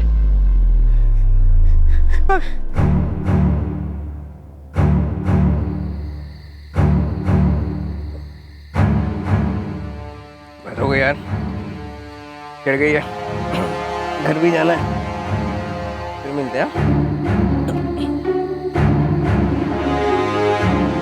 गोपाल त्रिवेदी जैसे लोगों को समाज की गंदगी कहने में कोई हर्ज नहीं है। वो एक ऐसी विकृत मानसिकता का इंसान था जिसे महिलाओं के साथ अभद्र व्यवहार करने में आनंद महसूस होता था। मोहल्ले में हर कोई उसकी हरकतों के बारे में जानता था। लेकिन कभी किसी ने उसे टोका नहीं। अलका को भी गोपाल का व्यवहार बिल्कुल पसंद नहीं था, लेकिन वो अपने पति भरत के गुस्से से भी वाकिफ थी, इसलिए चुप रही। लेकिन जब पानी सर के ऊपर चला गया तब जाकर ये चुप्पी टूटी। इसके बाद भरत और गोपाल के बीच दुश्मनी खुलकर सामने आई, जो बढ़ती ही गई। क्या ये दुश्मनी किसी साजिश को अंजाम देने वाली थी, जिसके बारे में कोई सतर्क नहीं था?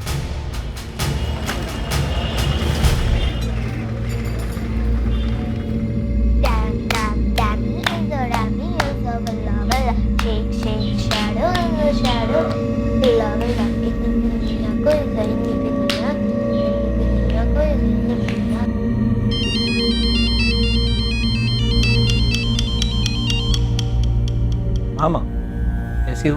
मैं तो ठीक हूँ, तू बता कैसा है? बिजी है? कुछ खास नहीं, बस कपड़े के नए ऑर्डर दिए थे, उसी का हिसाब किताब चालू है। ये छोड़ो, बताओ बच्चे कैसे हैं? वो ठीक है, खेल रहे हैं। अच्छा ये बता, बात की तूने? फिर वही बात माँ, पुल के नीचे से बहुत पानी बह चुका है। लेकिन बच्चों को क्या कहेगा? वक्त के साथ वो भी समझ जाएंगे। ठीक है, जैसी तेरी मर्जी, पर तू जल्दी घर वापस आ जा। हाँ माँ, बस 2-3 दिन और, फिर आ जाऊंगा। दादी, पापा का फोन है, मुझे भी बात करनी है। हेलो पापा। कैसी है मेरी गुड़िया? मैं ठीक हूँ। पापा अब कब वापस आओगे? बस 2 दिन में आ जाऊंगा बेटा। अच्छा पापा, एक बात बताओ। अच्छा बेटा, मैं बाद में फोन करता हूँ, कुछ अर्जेंट काम आ गया मुझे। कट गया।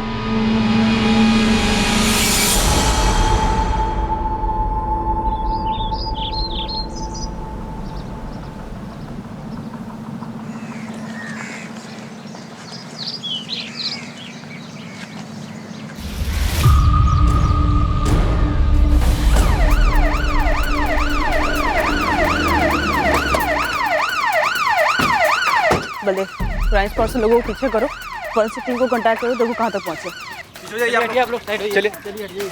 मैडम, मैं सुदर्शन चांडे, मैंने पुलिस को फ़ोन किया। यहाँ आसपास आपने किसी और को देखा था? नहीं, आसपास में तो कोई नहीं था। बाकी ये 5-5:30 बजे की बात है ना, मॉर्निंग वॉक वाले ही रहते हैं। ठीक है, थैंक यू।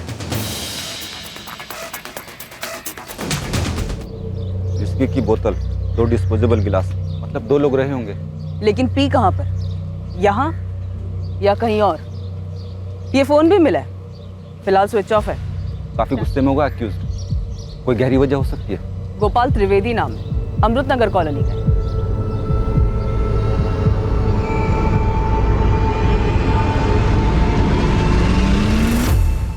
विक्टिम की होगी मैडम, झड़प के वक्त गिर गई होगी। बॉडी पे स्टैबिंग के अलावा कोई और निशान नहीं है। कपड़े भी ठीक ही लग रहे हैं, लगता नहीं कि झगड़ा हुआ होगा बलदेव। और ये चेन शायद ये मर्डर की है, मर्डर करते वक्त यहाँ पे गिर गई होगी और उसे पता नहीं चला होगा। बलदेव, तुम एक काम करो, इस पूरे एरिया को स्कैन करो, और जब तक फॉरेंसिक टीम नहीं आती यहीं रुको, तब तक मैं विक्टिम की फैमिली को इन्फॉर्म करूँ। जी सर, बॉडी को देखकर यही लग रहा है कि डेथ स्टैबिंग की वजह से हुई है। मोटिव पर्सनल लग रहा है। बॉडी पर से एक ड्राइविंग लाइसेंस भी मिला है। सर, मैं रास्ते में हूँ, विक्टिम की फैमिली को इन्फॉर्म करने जा रही हूँ। Okay sir.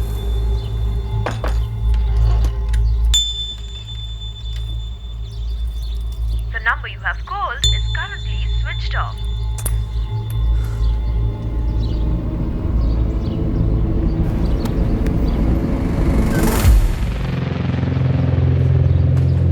गोपाल त्रिवेदी का घर यही है? जी मैडम, लेकिन वो यहाँ पे नहीं। आप कौन है उनकी? मैं उनकी वाइफ हूँ, काजल। काजल जी, आप हमारे साथ चलिए।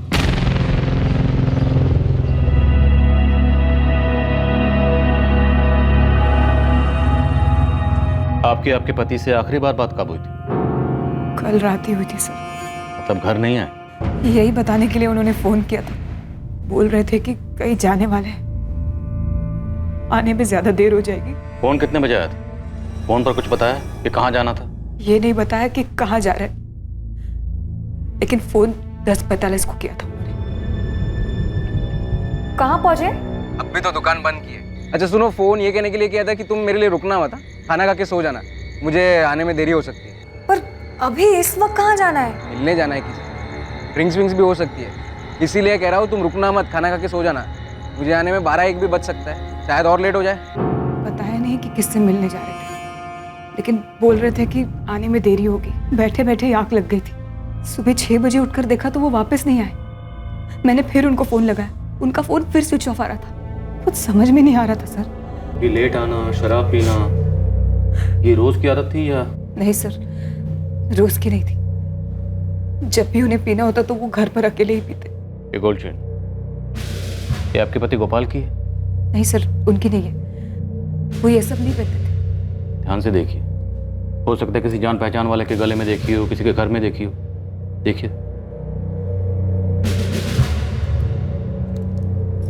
नहीं सर, कुछ याद नहीं आ रहा है। दुकान किस चीज की है आप लोगों की? किराना स्टोर है सर, अमृत नगर में ही है। नहीं मैडम, मुझे तो पता ही नहीं चला। दुकान की एक चाबी गोपाल सेठ अपने साथ लेकर जाते थे और एक चाबी मेरे पास रहती है। तो मैंने सुबह आकर दुकान खोली और अब आपसे ये पता चल रहा है। पता नहीं मैडम, मतलब मुझे बताना चाहिए भी या नहीं, पर देख मुन्ना, जो भी जानता सीधा सीधा बता दे। गोपाल त्रिवेदी का मर्डर हो गया है। हो सकता है तेरी बातों से हमें कुछ पता चल जाए। गोपाल सेठ को एक बुरी आदत थी। न जाने कितने लोगों ने अपने मन में दुश्मनी पाल ली होगी उनके लिए। कैसी बुरी आदत और किस बात की दुश्मनी? घूरने की आदत मैडम। वो लेडीज़ को बड़ी अजीब नज़रों से घूरते रहते थे, बहुत ही बेशर्म तरीके से देखते थे सबको। दुकान पर आने वाली लेडीज़ को वो खुलेआम घूरा करते थे और कभी कभी तो जानबूझकर छू भी लिया करते थे। तो कभी किसी ने पुलिस में कंप्लेन नहीं की? नहीं मैडम, गोपाल सेठ जानते थे कि उन्हें किस हद तक जाना है और वो उसके आगे कभी नहीं जाते थे। पर हाँ, लेडीज़ कस्टमर उनसे परेशान ज़रूर रहती थी। अगर गोपाल की इतनी बुरी आदत थी जैसा कि तू बता रहा है, तो कस्टमर इस दुकान में आते क्यों थे? पूरे एरिया की अकेली ढंग की दुकान है मैडम, जहाँ सारा स्टॉक मिलता है, वो भी बाकियों से कम दाम पर। अच्छा, अगर किसी ने पुलिस में कंप्लेन नहीं की उसकी फितरत के बारे में, तो किसी ने अपने घर में तो बताया ही होगा। किसी का झगड़ा वगड़ा हुआ था गोपाल से? हाँ मैडम, अभी महीने भर पहले की बात है। गोपाल सेठ ने यहीं पास में रहने वाली अलका भाभी को परेशान किया था। तब उनके पति भरत भाई और गोपाल सेठ में जमकर पटका पटकी हुई थी। शुक्र मना कि लोग खड़े, अकेले में मिल गया ना, जान से मार दो उसने। धमकी? जान से मारनी? बोला तो यही था मैडम। और उस दिन मैंने देखा कि भरत भाई को कितना भयंकर गुस्सा आता है। ये भरत और अलका रहते कहाँ हैं? नहीं सर, उन्होंने मुझे तो किसी झगड़े या दुश्मनी के बारे में नहीं बताया था। दुश्मनी तो थी काजल जी, वरना बिना दुश्मनी के इतने दर्दनाक तरीके से मर्डर नहीं होता। याद करिए, शायद आपके पति गोपाल ने आपको कुछ बताया हो, कभी कुछ शेयर किया हो किसी के बारे में आपसे। ऐसा तो मुझे कुछ नहीं पता है सर। कौन मार सकता है उनको?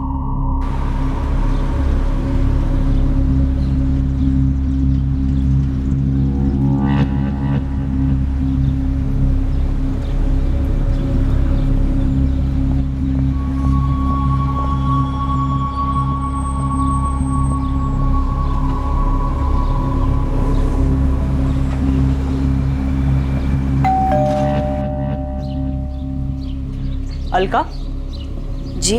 भरत गोयल है घर पे? नहीं, वो घर पर नहीं है। पर क्या बात है, क्यों पूछ रही हैं आप? गोपाल को जानती हो, किराना शॉप वाला जिसको भरत ने मारा था? जी जानती हूँ। तो ये भी जानती होगी कि इस बार किसी ने उसको जान से ही मार दिया। क्या? जान से मार दिया? हाँ, इतना चौंको मत अलका। लेकिन आप यहाँ क्यों आई है? भरत का क्या मतलब है इससे? बहुत बुरी तरह से मर्डर हुआ है उसका। भरत का झगड़ा हुआ था गोपाल से, तो सोचा तुमसे पूछती चलूं। नहीं, भरत ने ये सब नहीं किया है। भरत से कहना अमृतनगर पुलिस स्टेशन आ जाए। और एक और बात अलका, भरत निर्दोष है ये मुझे समझाने से पहले अपने मन को समझा।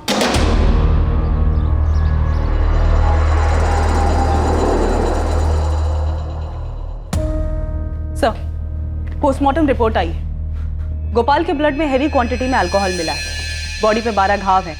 हमला चाकू जैसी धारदार चीज से किया गया है। मौत कब हुई? पिछली रात से, तकरीबन 12 से 1 बजे के बीच। 12 वार किए गए, मतलब किसी के दिल में बहुत ज्यादा गुस्सा रहा होगा या फिर किसी बात का बदला लिया होगा। हो सकता है सर। तो मेरी गोपाल की दुकान पर काम करने वाले मुन्ना से बात हुई। वो बता रहा था कि गोपाल का लेडीज को लेकर रवैया कुछ ठीक नहीं था। वो औरतों को घूरता था, उन्हें छूने की कोशिश करता था, छिछोरा टाइप। इस गोपाल की हमारे पास पहले कोई शिकायत आई? नहीं सर, मुन्ना बता रहा था कि हंसी मजाक के बहाने ही गोपाल छूता था, पर लोगों को पसंद नहीं आता था। फिर भी कभी किसी ने शिकायत नहीं की तो मतलब साफ कि किसी ने मन में ही गुस्सा भर के रखा। और वो गुस्सा 12 वार में बाहर आया।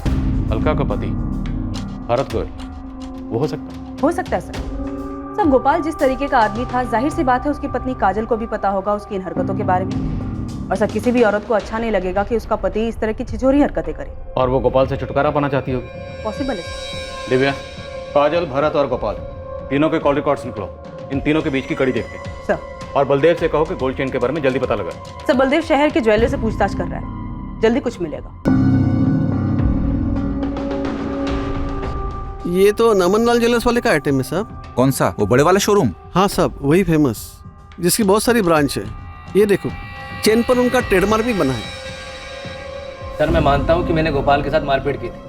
अब वो मर चुका है तो उसके बारे में बुरा भला नहीं बोलना चाहिए, लेकिन एक नंबर का छिछोरा और कमीना आदमी था। मेरी बीवी के साथ छेड़छाड़ की थी उसने। हाथ उठाया तो क्या गलत किया मैंने? उसने गलत किया था तो तुम्हें पुलिस के पास आना चाहिए था। उसे जान से क्यों मार डाला? सर, मैंने उसे नहीं मारा है, और वो मारपीट वाला मामला तो वहीं का वहीं खत्म हो गया था। और मारपीट करते वक्त तुमने उसे धमकी नहीं दी थी? हाँ, दी थी सर। गुस्से में और रौब झाड़ने के लिए बोल दिया था। मर्डर की रात तुम कहाँ थे? कब मर्डर की रात? कल रात 11 से 2 के बीच में तुम कहाँ थे? घर था सर, सो रहा था। इसे तो पहचानते हो? हमारी गोल्ड चेन? नहीं सर, ये मेरी नहीं, मैं चैन पहनता ही नहीं।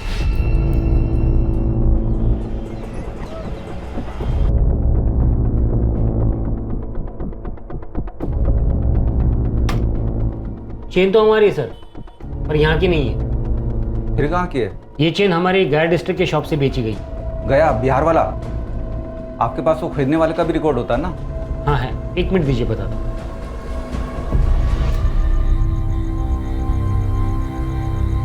अलका, क्या हुआ? जा क्यों रही हो? नींद नहीं आ रही है भरत, बार बार तुम्हारी और गोपाल की लड़ाई याद आ रही है। अलका, वो बहुत पहले हो चुका है, ज़्यादा सोचो मत उस बारे में। और गोपाल जैसे कर रहा था आज नहीं तो कल उसके साथ ये सब होना ही था। इससे हमारा कोई नाता नहीं। सर, सीडीआर में गोपाल के मर्डर के दिन या उसके आगे पीछे गोपाल के साथ भरत के कोई भी कॉल्स नहीं है, और मर्डर के टाइम भरत की लोकेशन उसके घर के एरिया में ही है। तो कॉल रिकॉर्ड के अकॉर्डिंग उस पर कोई डाउट बनता नहीं है। और काजल पर उसके कॉल रिकॉर्ड्स क्या कहते हैं? यही कि उसका अफेयर हो सकता है। अफेयर? Yes sir, affair.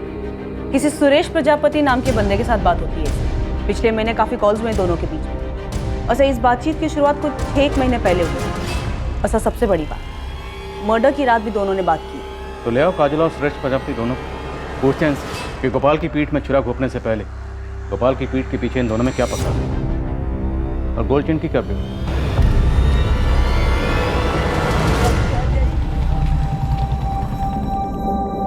ये गेम खेलना बंद कर, स्कूल में लेट हो जाएगा। छोड़।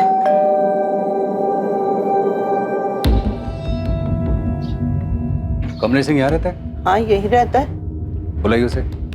वो तो घर पे नहीं है। आप उसकी कौन? मैं उसकी माँ हूँ।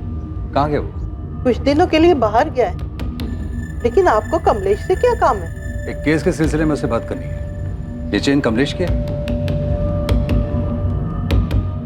हाँ, ऐसी एक चेन है तो उसके पास, लेकिन फोटो देख के कैसे बता सकती हूँ कि ये चेन वही है या दूसरी। वो बाहर कहाँ गया है? इंदौर गया है। इंदौर में कहाँ रुका है? कजल, पिछली बार तुमने हमें अपने और सुरेश के बारे में नहीं बताया। हमें बेकार में इतनी मेहनत करनी पड़ी, बताना चाहिए था ना। क्या चल क्या रहा है तुम दोनों के बीच में? सुरेश और मैं स्कूल के दोस्त हैं, उसके और मेरे बीच सिर्फ दोस्ती है बस। इस स्कूल के पुराने दोस्त से अचानक से पिछले 6 महीने से कैसे दोस्ती हुई? पहले तो नहीं थी ये दोस्ती। नहीं सर, क्योंकि स्कूल के बाद सबने अपने अपने रास्ते पकड़ लिए थे। मैं आगे की पढ़ाई के लिए बैंगलोर चला गया था और फिर वहीं काम करने लग गया।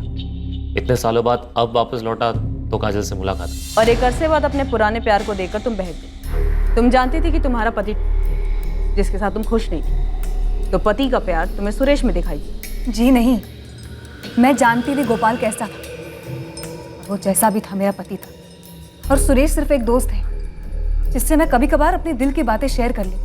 वही तो मैं कह रही हूँ काजल, कि जो बातें तुम सुरेश के साथ शेयर करती थी वो बातें तुम गोपाल के साथ नहीं शेयर कर पाती थी। तुम दोनों के बीच में अफेयर चल रहा था ना? बोलो। कोई अफेयर नहीं है सर, काजल बस मेरी दोस्त है। उसने मुझे कभी उस नजर से नहीं देखा। तो मतलब मामला एक तरफा था, सिर्फ तुम्हारी तरफ से प्यार था? सर, मैं स्कूल के वक्त से ही काजल को बहुत पसंद करता था, और उसके मन में मेरे लिए कभी कुछ ऐसा था ही नहीं। फिर आगे की पढ़ाई के लिए मैं शहर छोड़कर चला गया सर। मन में था मेरे कि वापस आऊंगा तो उससे बात करूंगा, अच्छी नौकरी होगी तो शायद कुछ बात बनेगी। और अब जब वापस आया तो पता चला कि उसकी शादी हो चुकी। और तुम्हें यह भी पता चला कि जिस शख्स से शादी हुई है गोपाल, वो किस तरह का आदमी है? आई एम सॉरी टू से काजल, पर अगर वो इतना लीचड़ आदमी है तो तुम क्या क्यों रह रही हो? अलग क्यों नहीं हो जाती तुम? मर्दों के लिए कहना आसान होता है सुरेश। एक बार तुम मेरी तरफ से सोच के देखो, मैं क्या करूंगी, कहाँ जाऊंगी। मेरे अपने घर वाले ही मेरा साथ नहीं देंगे, और मेरे घर वाले गोपाल से खुश हैं। तुम्हारे घर वाले खुश है तो तुम खुश हो? ये कैसे खुशी है काजल? खुशी और गम अपने अपने दिमाग की सोच है सुरेश। गोपाल मेरा पति है, आज मेरे सर पर पक्की छत है, पहनने को अच्छे कपड़े हैं, 2 वक्त की रोटी है। जो कुछ है गोपाल का किया हुआ है, और वो जैसा भी हो मेरे साथ कभी भी बुरा नहीं करता। और रही मेरी बात, तो मैं तुम्हें दिल से बता दूं कि मैं दुखी नहीं हूँ। पर इसका मतलब ये तो नहीं कि तुम गोपाल के साथ वाकई खुश थी। मैं दुखी नहीं थी, ये मैंने बता दी। बाकी जिसे जो चाहिए वो समझे। तो ये सब सुनने के बाद तो तुम गोपाल से नफरत करने लगे होगे। सर मेरी जगह कोई भी होता तो और क्या करता? मेरी दोस्त की लाइफ खराब कर रहा था वो। तो तुम्हें क्या लगता, गोपाल को मारकर तुमने अपने दोस्त की लाइफ संवार दी?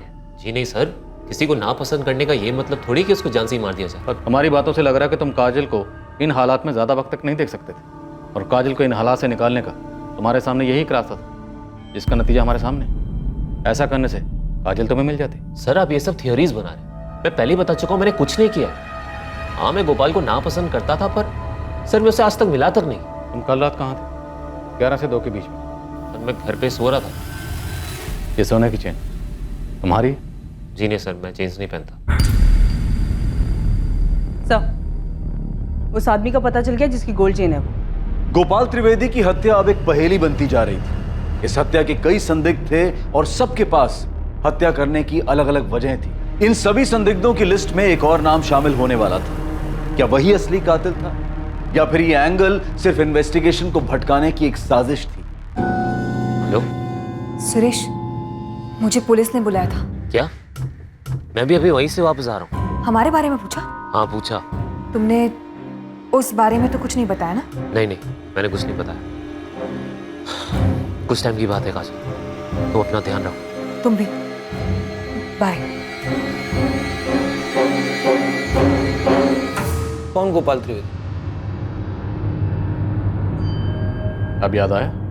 नहीं सर, मैं इस आदमी को जानता भी नहीं हूँ। तो तुम्हारी ये गोल्ड की चेन डेड बॉडी के पास कैसे मिली हमें? चेन तो मेरी ही लग रही है। लग नहीं रही है, चेन तेरी ही है। अब ये बताइए, चेन गोपाल की डेड बॉडी के पास कैसे पहुंची? सर मेरी लड़ाई हुई थी, उस दिन से ये चेन नहीं मिल रही है। अगर तो गोपाल की डेड बॉडी के पास ध्यान से देखता तो चेन तुझे मिल जाती। नहीं सर, गोपाल के साथ मेरी लड़ाई नहीं हुई थी। दूसरा आदमी था, भरत नाम है उसका। भरत? पूरा नाम भरत गोयल? जी सर, लेकिन आप उसे कैसे जानते हैं? तू बता, तू कैसे जानता? और तेरा झगड़ा क्यों हुआ था उससे? झगड़ा उसने शुरू किया था। क्यों शुरू किया था? सर उसे गलतफहमी हुई थी कि मैं अलका को परेशान कर रहा हूँ। तू अलका को कैसे जानता है? कैसे जानता है? वो मेरी बीवी। क्या? 8 साल पहले हमारी शादी हुई थी, 2 बच्चे मेरे। डिवोर्स हो गया तुम लोगों का? नहीं हुआ सर, पता ही नहीं चला ये सब कैसे हुआ। मैं बिजनेस के सिलसिले में 2 महीने बाहर गया था, कपड़े के धंधे को और अच्छे से जमाने की कोशिश में था। पता ही नहीं था मेरे पीठ पीछे क्या चल रहा है। जब वापस घर गया तो अलका भरत के साथ भाग चुकी थी। अपने छोटे छोटे बच्चों का भी ख्याल नहीं आया सर उसको। कैसी है मेरी गुड़िया? हाँ माँ, अलका कहाँ है? कमलेश, आप बहुत अच्छे इंसान हैं और मुझे सच में ये लिखते हुए बहुत दुख हो रहा है कि हम आपस में कभी खुश नहीं थे और ना ही मुझे आपसे कभी प्यार हो पाया।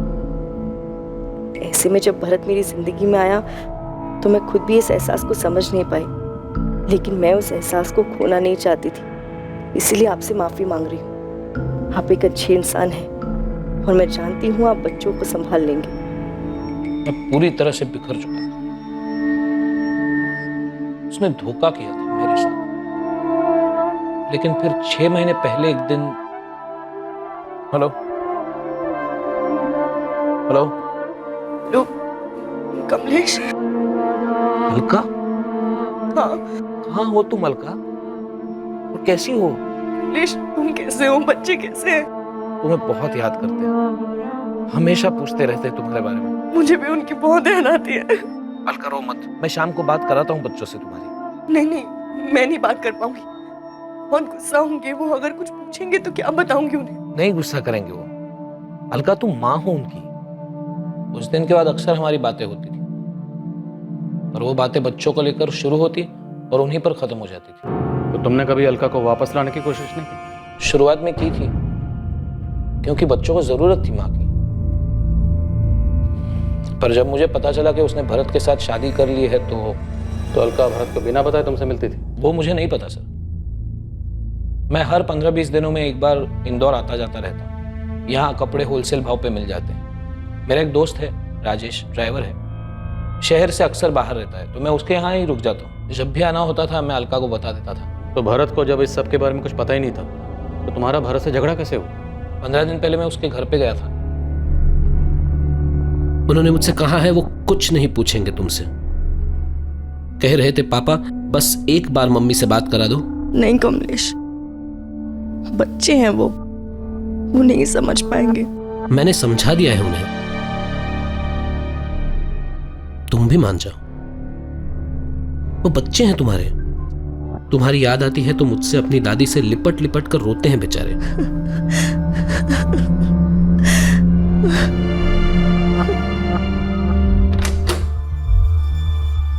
भरत, तू यहाँ मेरे घर तक पहुंच गया तू?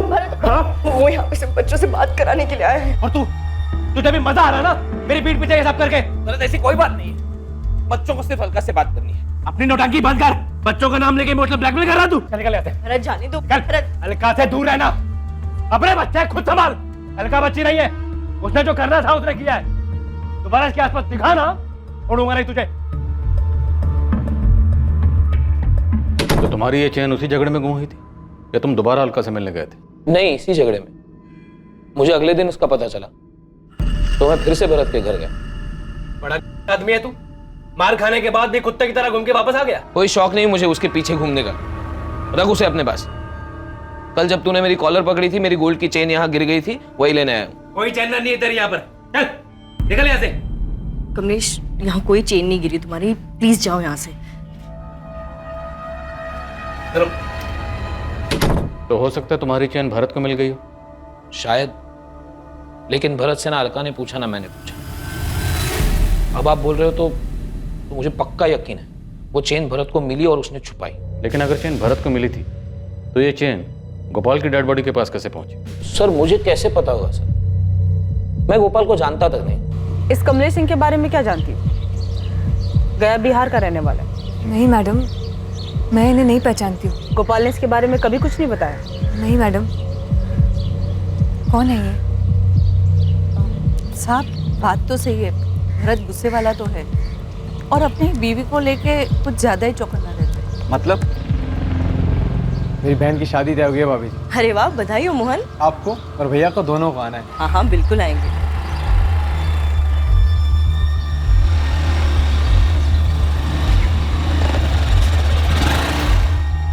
अरे भरत, काम नहीं है घर में?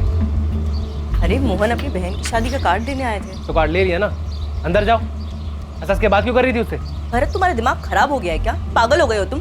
हाँ, पता नहीं पहले से ऐसे थे अब।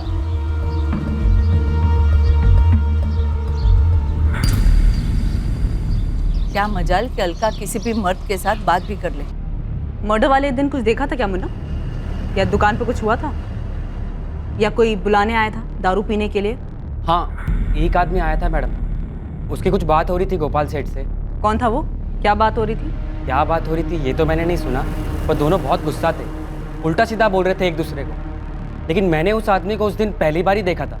अच्छा ये देख तो, ये था वो।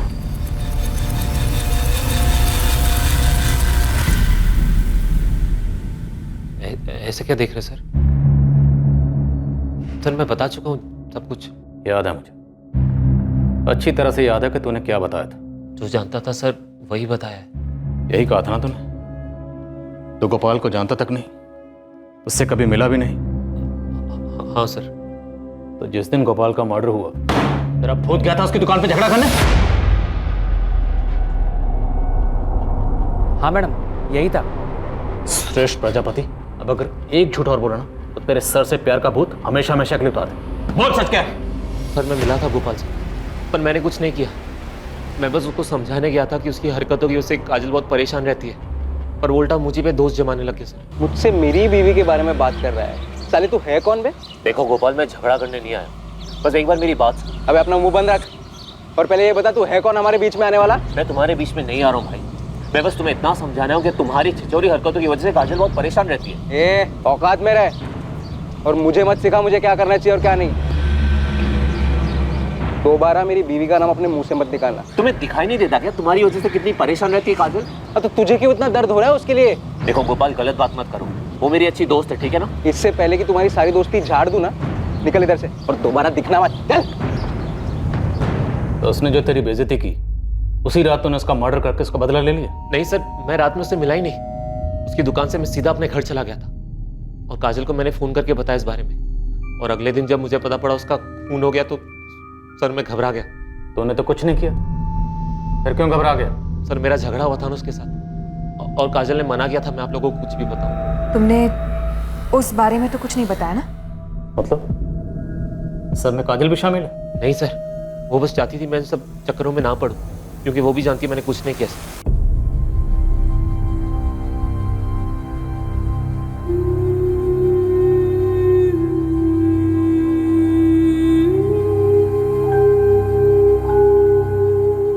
और गोपाल जैसे कर रहा था आज नहीं तो कल उसके साथ ये सब होना ही था।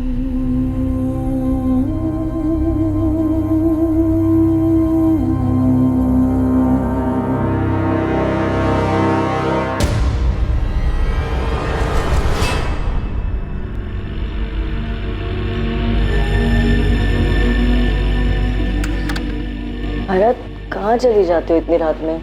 बाहर से आवाज आई थी, देखने गया था।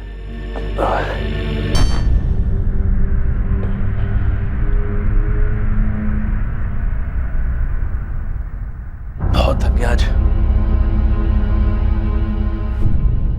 क्या हुआ तुम्हें? कल पुलिस ने बुलाया है। हाँ तो परेशान क्यों? बताया है ना, क्या बोलना है?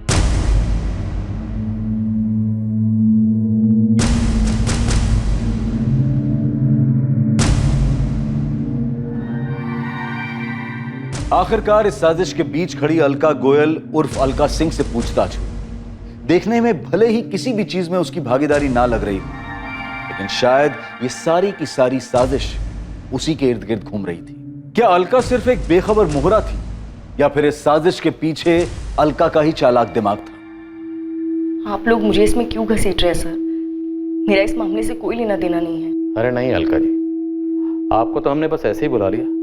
हमने सोचा आपके नए नवेले पति भरत और पुराने पति कमलेश दोनों को हम थाने की चाय पिला चुके हैं, बस सिर्फ आप बची थी। सोचा आपको ही बुला लेते, एकदम सेंटर में जो आप हो, गोपाल, भरत, कमलेश सबसे कनेक्टेड हो।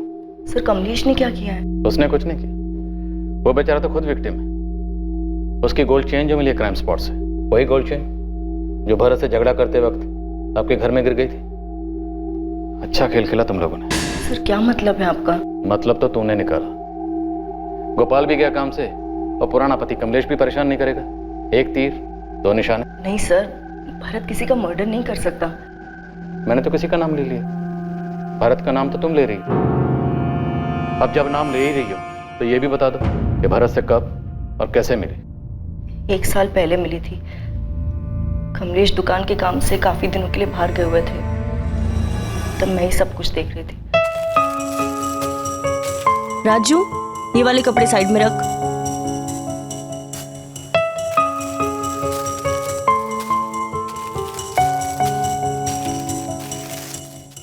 ये एक मिक्स नहीं होना चाहिए।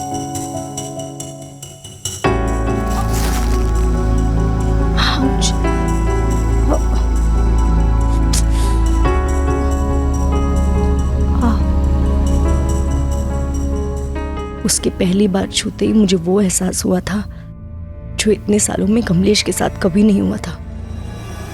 तुमने भरत को अपनी पिछली जिंदगी के बारे में कुछ नहीं बताया? नहीं सर, मुझे डर लगता था कि कहीं मैं भरत को खो ना दूं। लेकिन भरत को पाने के बाद भी मैं अपने बच्चों को भूल नहीं पाई। इसलिए भरत से छिपकर मैं कमलेश से बात करने लगी। तो आखिर ये झूठ का घड़ा फूटा कैसे? मैं यहाँ सिर्फ बच्चों के लिए आया हूँ अलका, प्लीज एक बार बात कर लो। बार बार एक ही बात क्यों दोहरा रही हो कमलेश? मैं बच्चों से नहीं बात कर पाऊंगी। क्यों नहीं? वो बच्चे हैं तुम्हारे। मैं वादा करके आया हूं उनसे, इस बार उनकी मम्मी जरूर उनसे बात करेगी। कौन है ये अलका?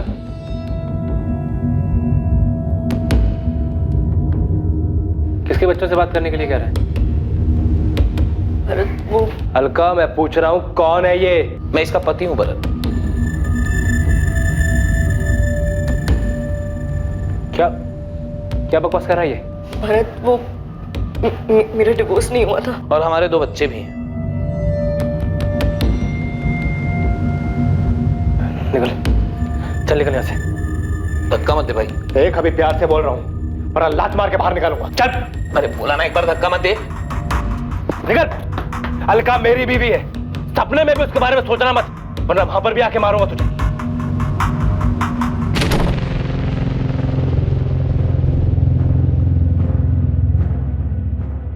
प्यार करती है उससे? जाना उसके साथ तो अभी निकल जा। नहीं भरत, मैं तुम्हारी बीवी हूँ, मुझे यही रहना है तुम्हारे साथ। अलका मुझे छोड़ के मत जाना कभी। नहीं भरत, कभी नहीं जाऊंगी, कभी नहीं। तो भरत ने जब तुम्हें तुम्हारे पहले पति कमलेश के साथ देखा, उसके दिल में डर बैठ गया कि तुम उसे छोड़कर कहीं कमलेश के साथ वापस ना चली जाओ, और इसी डर की वजह से उसने गलत फैसला लिया। ऐसा गलत फैसला सर? दिव्या, कुछ समझ में नहीं आ रहा। इनकी आपस की कहानी भी उलझी हुई है, और रही बात अलका और भरत की गोपाल से कनेक्शन की, तो उस छेड़छाड़ वाले कांड के अलावा इनका गोपाल से और कोई कनेक्शन दिख नहीं रहा। तो शायद जितना हमें दिख रहा है भरत और गोपाल के बीच की दुश्मनी उससे कहीं ज्यादा है। मेरी गुड्डू से बात हुई, भरत की हार्डवेयर शॉप पे काम करता है। भरत भाई थोड़ा गुस्से वाले तो हैं, पर उनका दिल भी उतना ही साफ है। दिल अपने पास रख गुड्डू, मुझे गुस्से के बारे में बता। अब क्या बताऊं मैडम, 2 हफ्ते पहले की बात है। अरे हेलो, भरत कहाँ है? भरत कहाँ है? सेठ तो नहीं है, आप लोग कौन है?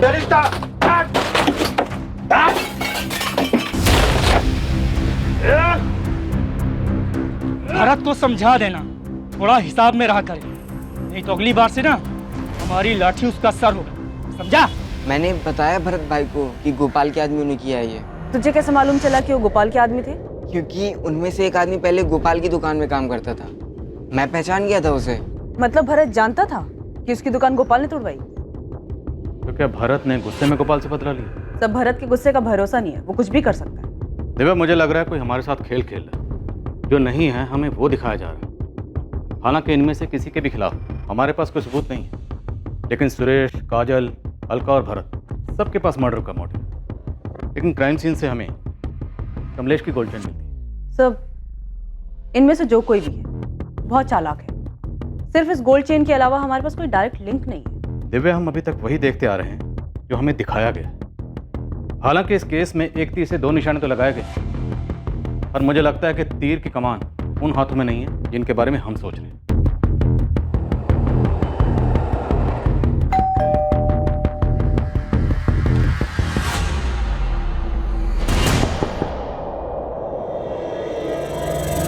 सब दिखावा था, एक बेगुनाह को फंसाने के लिए दूसरे बेगुनाह का कत्ल किया गया। गोपाल का सिर्फ इस्तेमाल हुआ अपना मतलब निकालने के लिए। शिकारी बहुत शातिर है। क्या समझे भरत? नहीं समझा सर, पर सर मैंने गोपाल को नहीं मारा है। हम जानते हैं भरत, पर तुम नहीं जानते। ये सारी साजिश तुम्हारे लिए रची गई थी, क्यों कमलेश? मुझे क्या पता सर। प्लानिंग तो बड़ी फुल प्रूफ की थी तुमने, मेहनत भी बहुत की होगी, पर फिर भी एक बात भूल गई। मुजरिम कितना भी शातिर क्यों ना हो, एक गलती जरूर करता है। कमलेश सिंह को जानता मुन्ना? नहीं मैडम। अच्छा, इसको ध्यान से देख। इसको देखा है गोपाल के आसपास या दुकान के आसपास? हाँ मैडम, इसको तो देखा है, अभी 20-25 दिन पहले ये दुकान पर आया था। मतलब कमलेश ने ये सारा नाटक सिर्फ मुझे फंसाने के लिए किया? ऐसा भी कह सकते हैं, पर हकीकत यह है कि कमलेश ने सारा नाटक अलका को वापस पाने के लिए किया। क्या करता सर?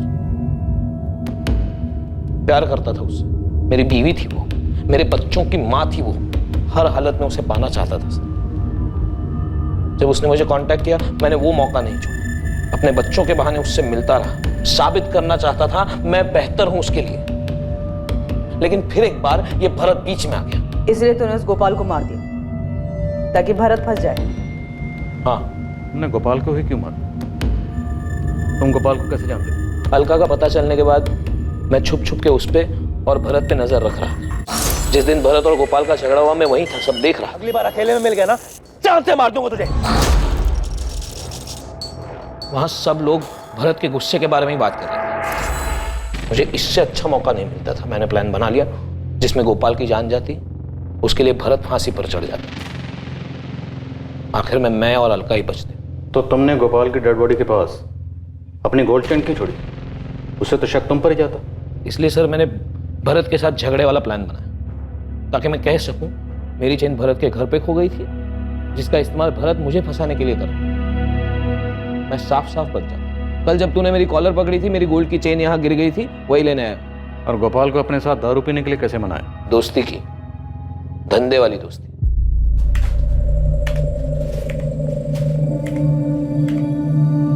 गोपाल भाई, बोलो भाई क्या चाहिए? आप चाहिए गोपाल भाई, आपका दिमाग चाहिए। आपकी जितनी बड़ी दुकान खोलना चाहता हूं मैं भी।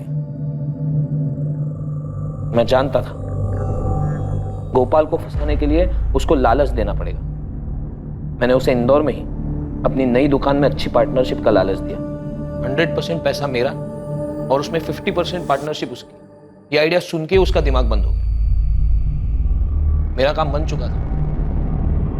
उसके बाद भी मैं उसको 1-2 बार और मिला। तो गोपाल की कॉल डिटेल रिकॉर्ड में तुम्हारा नंबर कैसे नहीं मिला? मैं क्योंकि मैंने उसे अपना नंबर दिया ही नहीं।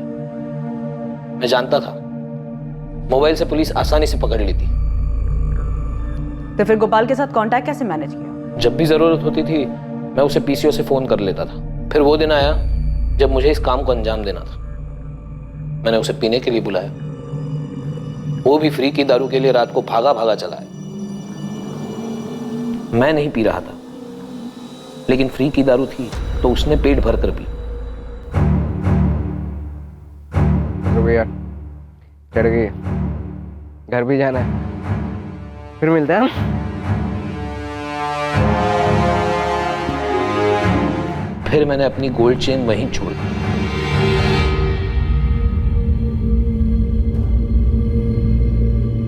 मैंने सोचा एक बार भरत पुलिस की रडार में आ जाए, बाकी का काम इसका गुस्सा ही कर देगा। इतना बड़ा षड्यंत्र रचा, एक बार भी तुम्हारे जहन में यह बात नहीं आई कि जुर्म से किसी का भला नहीं होता? कमलेश के मन में पल रही बदले की भावना ने उसे कातिल बना दिया और वो जेल की सलाखों के पीछे पहुंच गया। जहां एक तरफ गोपाल ने अपनी जिंदगी खो दी, वहीं दूसरी तरफ अलका और भरत जैसे भी थे, चाहे वो कितने भी गलत थे, पर जिंदगी में आने वाली मुश्किलों का उन्होंने एक साथ सामना किया। तो उन्होंने मिलकर तय किया कि वो अलका और कमलेश के बच्चों पूनम और विक्रम को माँ बाप दोनों का प्यार देंगे और उनकी परवरिश में कोई कमी नहीं रहने देंगे। ये बहुत जरूरी होता है कि हम जो चाहते हैं उसके बारे में हम पहले से अपना दृष्टिकोण तय कर लें, क्योंकि कोई भी भटकाने वाली बात हमें अपने लक्ष्य से दूर और अपराध के नजदीक कर सकती है। कमलेश अलका को वापस लाकर अपना परिवार पूरा करना चाहता था, लेकिन अलका को भरत के साथ खुश देखकर वो अपने लक्ष्य से भटक गया और उसे वापस पाने की बजाय उसके मन में भरत के लिए विकृत विचार उभरने लगे। नतीजा, उसने अपने बदले की भावना को पूरा करने के लिए एक बेकसूर की हत्या कर दी और कातिल बन गया। कमलेश का अलका और भरत पर गुस्सा जायज माना जा सकता है, लेकिन उसने जो गोपाल के साथ किया उसे किसी भी तरह से सही नहीं कहा जा सकता। जरूरी है कि हम अपने लिए एक आदर्श रास्ता चुनें और हर हाल में उसका अनुसरण करते रहें। परिस्थितियां चाहे कितनी भी चुनौतीपूर्ण क्यों ना हो, लेकिन भावनाओं में बहकर गलत फैसला ना करें। अब मैं अनूप सोनी आपसे विदा लेता हूं। फिर मुलाकात होगी एक और नए केस के साथ। और याद रखें, क्राइम और आपके बीच में सिर्फ इतना फर्क है कि आप कितने सतर्क हैं। सतर्क रहें, सुरक्षित रहें। जय हिंद। इस तरह के और भी एपिसोड देखने के लिए हमारे चैनल को सब्सक्राइब करें और बेल आइकन दबाना ना भूलें।